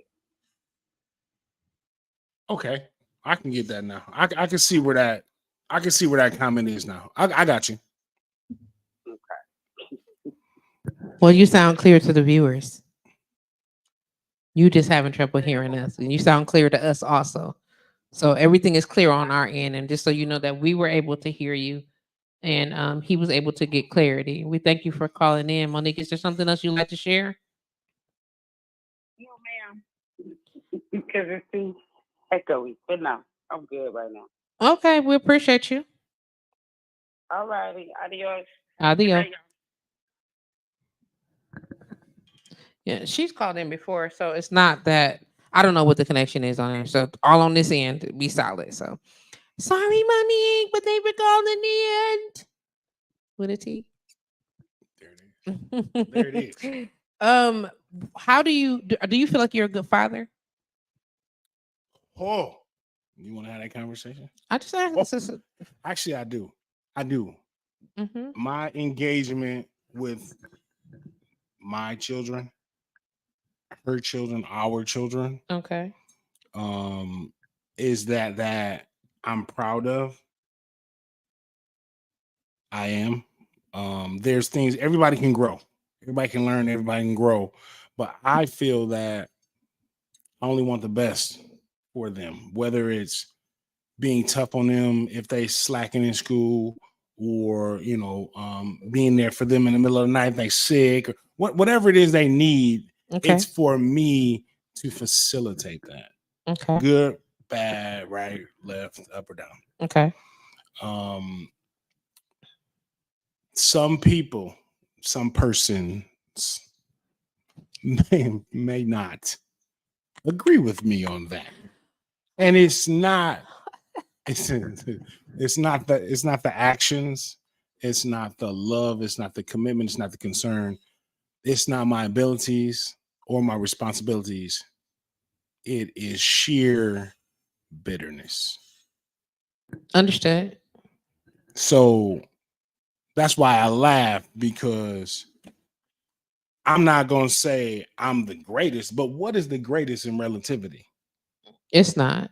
And I do understand what you're saying. I am great. I'm great in my own mind, right? Okay. But again, persons may not feel that way. And there are hurt feelings and emotions that make that person feel that way. That has absolutely nothing to do with me as a father. Okay. Understood that. I get that. So my question to you about whether or not you're a good father, or do you think that you're a good father, is because we talked about each one teach one. You know what I'm saying? Are you teaching your children early to not be 40 trying to have healthy relationships? You know what I'm saying? Are we instilling in them at an earlier age to not undermine the value of PEACE as opposed to PIECE? You have to teach early. You have to teach life lessons early, because it don't matter how young they are. Their life started as soon as they got here, and they started to learn life lessons from the minute they hit the oxygen. They learn life lessons, and as soon as both of them came out of the womb, I immediately started teaching. From the minute they got wiped off and all the proteins and cleaned and drops and checks and everything that the hospital did, I sat bedside for hours on end teaching from the first minute. So yes. I think so. Okay. For me, this is like a double entendre. I just want to say this, whatever the case may be. Because one, people give Gemini such a bad rap, right? Like they be on us. They be on us so bad. It's so terrible. I'm like, why are you treating me like this? Who the fuck was you dealing with? Fuck them. Then what did you do? Because if they showed up like that, you showed the fuck out. It ain't us. You know what I'm saying? So I love to hear the clarity that you bring into the conversation, to the level of maturity that you have showed up with. You get what I'm saying? Your honesty and your transparency. You know what I'm saying? Allow people to get to know, and you a whole Black man. You know what I'm saying? So people see these things and they hear this stuff. So whether you into astrology or if you into cultural differences, here is a prime example of someone who is knocking the norms out the box. Like straight up. And for me, there's a level of pride that comes along with that, because when you're a Black man, too, you're just out here, he kill it. You get what I'm saying? I think just being able to offer this side of yourself to the audience gives them another perspective. And I appreciate that, outside of the stereotypes. So I definitely appreciate that. Thank you for having me. It's been dope. This has been pretty good. I've enjoyed talking with you today. Only. Well, we run it back. We run it back later on down. As soon as you said, she was like, yes. And when I was working at the Sprint store, I was like, I'm around here. I remember. Right there. Yes. So, if you could encourage or impart something to some of the guests or some of the listeners, whatever, based on the topic that we're on right now, what would you say?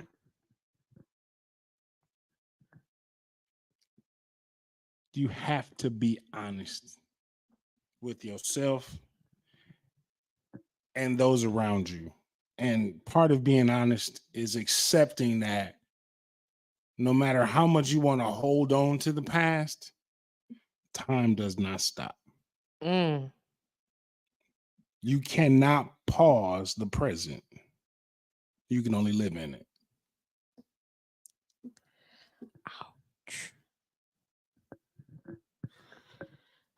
The level of honesty that takes, you cannot pause the present. You just gotta live in it. I just be burning. Shit. I might be canceled after this show. You might be. I don't know. Out of here. I might be canceled. You're like, get out of here. Turn off all the mics. I think that people I mentioned on my show a lot of times about stop lying to yourself. You hear me? I say that all the time. Like, stop lying to yourself. First. That don't mean lie to other people also. It means stop lying to you first. That way, if you can't be honest with yourself, if I see you lying to you about you, I don't expect you to be honest with me about nothing. And I don't believe shit you say. I'm gonna keep it 100. And this is me, JustPatrice. I'm saying that if I see you, notice, pay attention, I watch you lie to yourself about you. For you, it ain't shit you can tell me. You don't give a damn about me. You don't give a whole not a damn about me, none of my stuff, nothing. If you are lying to you about you, I mean, like, sometimes it's amazing. I watch people all the time be like, damn, that's you lying to the mirror, to you a cold piece of work. You know what I'm saying? It's like you cold as shit. Like, really? You're a cold piece of work. Which is why, when, like I said, I was down. I'm sometimes I'm too honest. I know that, and not with myself, with other people. I'm working on scale back just a little bit, because my intention is never to harm you, but I don't want to lie. Not just because not because I'm not trying to hurt your feelings. I don't want to lie. That part don't have nothing to do with you. I don't want to do that. For what? How about I say nothing?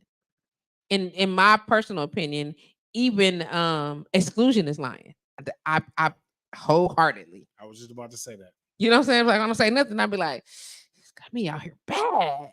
You know what I'm saying? And people like, well, you act like you ain't never told a lie before. I have lied multiple times in my life. I'm not walking. That's not a badge of honor. I'm not walking around here saying, hey, I got away with 686 lies today. The fuck out of here. I'm not. You know what I'm saying? I tricked 30,000 people. I don't really, for what? I'm not proud of that at all. You know what I'm saying? And so in my maturity, I work very diligently to be honest. Even my mom, we have these conversations now as an adult, and she was like, and she, you know, once she asked me something and she don't necessarily believe my answer, she'd be like, tight eyes, tight lips, side eye. I'd be like, ma'am, first of all, let's not talk about the whoopings I got for the lies. Okay, we're not going to talk about that. But let's just be honest and say, let me just be honest and say that I don't even want to lie. For what? Let's talk about, what am I lying about? And about this thing that you asked me about, it's nothing to lie about, ma'am. It's nothing to lie about, ma'am. I see, like, I don't even care enough to. I don't care enough about your opinion. Come on. To be like, I'm not gonna tell you what it is. I received that. I can sit here right now and say, I got $100,000 in my pocket and lie directly to you. Mm-hmm. I can sit right here and say, I'm broke. Either way, I don't care how you feel about me. My reality is whatever my bank account says. Say less. So I don't care enough about, and it sounds terrible, I don't care enough about you to lie to you. I don't. Okay. I don't value your opinion that much. Okay. But the people that I do value, mm-hmm. I'm not gonna do that. Understood. I'm not even gonna. It just makes absolutely no sense to put that effort into it. That's ridiculous. Right. And I know Homer would definitely use a situation in extreme right now. If I'm on, I think we in a car accident. I'm on my deathbed, and you didn't make it. Do y'all tell me? No, you don't tell me that while I'm on my deathbed. I'm struggling because the shock of it may cause me trauma. You know what I'm saying? Yeah, definitely no. You know what I'm saying? However, you know what I'm saying? I think that we need to do a better job collectively at understanding like the truth hurts in a lot of. Let me say this. Let me change that statement also because I I don't think it's the truth that hurts. You understand what I'm saying? I think that it's the realization of the perception you created not being the reality. That's the part you done created some shit. You get what I'm saying? So the truth is not the part that was hurting. It's the lie that you have been telling yourself all this long when you have to realize that you've been lying. So the truth wasn't the problem. It's that you have been lying. That's where let's look at the root of what that is. You all here come here back, sir, ma'am. The problem is that you lie. That's like when people come to get massage. I say all the time, look, we're gonna fix all the stuff, but let's talk about where you work. Let's talk about the type of your family environment, your home environment. What caused the stress on your body? Because we can fix it. It's gonna come back. And a lot of that is a lot of it is pride. Ooh, I heard that word earlier today. Thank you for saying that again. A lot of it is pride. People try to save face. You might come in here and you stressed out because let's just use finances. You might be stressed out because financially you might not be where you want to be. Okay. But you're not honest with yourself and say, am I making what I'm worth? Am I getting paid what I'm worth? And you continue to lie to yourself every day by going to work and making less than what you're worth. So that lie is compounded and now it's affecting you mentally, physically, and spiritually. That's rough. So why lie? I'm stressed out because I'm not making the money of what I'm worth. Well, why aren't you making the money of worth? I lack the education. I lack the experience. I lack the know-withal. So how is that? How are you worth that then if you are lacking these things? I'm sorry, I had to dig a little bit. I'm sorry. It's because people have God-given talents. Okay, come on. One of my God-given talents, and I'll just let people know, outside of DJing, I love to cook. I love to cook. I mean, if you know anything about me, people come to my house and say like, oh, no, your food this, your food that. So we talked about this off air when we talked about entrepreneurship. I wasn't making what I was worth in corporate America. Okay. Because I'm worth so much more. I'm worth so much more solely because of the gift that the creator put on me. Okay. The gift wasn't wake up and go sit in this office. Okay. The gift is to be a personable person. The gift is to be a good person. The gift is to gather people based on the skills that I gave you. Now, it may not be in a restaurant setting, but we also know that somewhere in the good book, it mentions that when two or more gather, and I'm gonna leave that right there because I ain't going that. I got you. So it might not be the monetary value of what you're worth. That's so good. But the sweat equity of what you're worth. That's good. That's different. That's good. That's you don't pay taxes on sweat equity. Come on now. But you pay it monetarily. And if you look at your pay stub, you're never gonna be satisfied with what they gave you as opposed to what he gave you or she gave you or they gave you, whatever your higher power is, to give back to the world. Okay. That's cold-blooded when you think about it. That's fire. And I'm not going to even go no further. And I'm gonna leave that because I need that. I need that. That's it. Bomb. Come on, DJ FatMackin in the middle with all the jewels, just dropping them. Bam. I might be canceled after this. Yeah, I don't know. J. Cole, I might delete this later. I don't know. So I got questions about that. Who was what? So he said something, then people got mad because he deleted it. No. So what happened was there was a couple records back and forth, and it's been going on for a little bit. But But the back and forth, J. Cole basically responded to a record from about 2 weeks ago that Kendrick did. Right. And he was talking about him and J. Cole and Drake being considered the big three. Okay. So then J. Cole came back like, I gotta respond. Mm-hmm. I have to respond because that's what the that's what the world needs. is expecting. He said something about you. I gotta respond now. But then J. Cole was like, really, when I did it, I didn't even really want to do it. I did it because y'all wanted me to do it.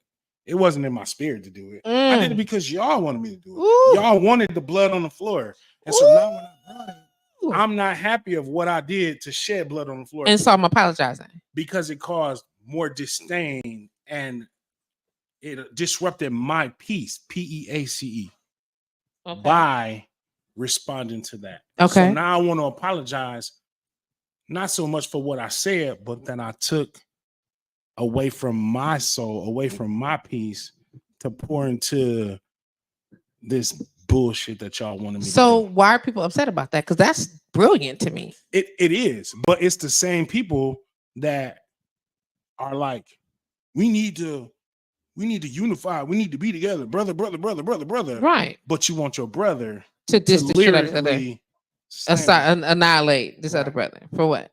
For what? We back to the East Coast, West Coast. We're gonna talk about that. We're gonna do it right now. We're gonna do it right now. We're gonna definitely talk about it. So listen, I wanted to know. I know you knew. I'm like, I saw that. I was like, is y'all mad because he apologized? That's who that don't sound right. Let me ask somebody that know. So I appreciate that. Listen, it's been a pleasure, an absolute pleasure chopping it up with you. I'm learning more about you, getting into your mind a little bit, having you make vouchers for men. You know what I'm saying? I know that you're not speaking for everybody, you know what I'm saying, but you want to make I think you represented well today. You know what I'm saying? And though I agree or disagree, whether I agree or disagree with any or everything that you said, you know what I'm saying? It's not important. What's important is that I hope that you feel heard and that that your word was respected. You know what I mean? And that you made your statements, you stand by what you said, and that those type of comments will encourage people to think a little more, maybe do a little more, and be kinder to themselves so that they can be kinder to others. So people are trying to reach you, hire you, sample some of this major food that you have.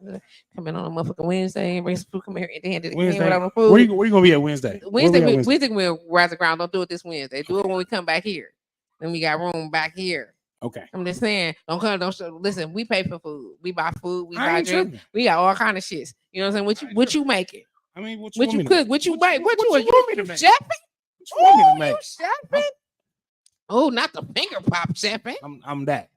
Oh, come on now. I see you. Let me I'm that. Let me blind myself. Put my glasses in. It's a shine in the room. It's the a shine eclipse in the room. is back. How do people reach you if they want to learn more about what is it you do in your business or your up and coming business or your DJ business? Hit me on the book. Hit me on the social media, the gram at DJ FatMackin. You can hit my business line, area code 336-944-6141.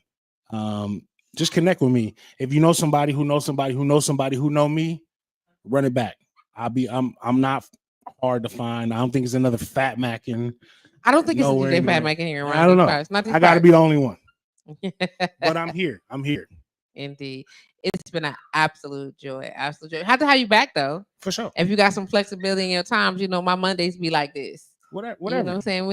And I love having good conversation with men because I can't speak for men. Mm-hmm. I can only talk and ask questions about, you know, our assumptions there and on. You know, what does that look like? So thank you for your input today. I appreciate you. Thank you for the platform. Thank you for having me. Absolutely. You and your bodyguard here. I appreciate the love. He like, open the damn bag, mama, right now. I'm not.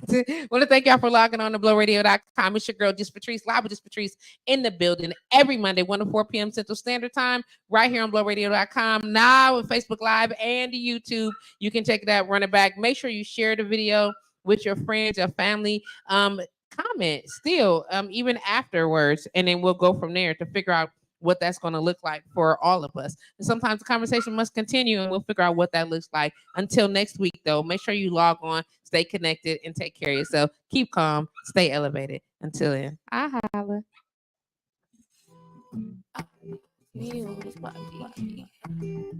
No puedo dejar de sentir una especial de manera de usted.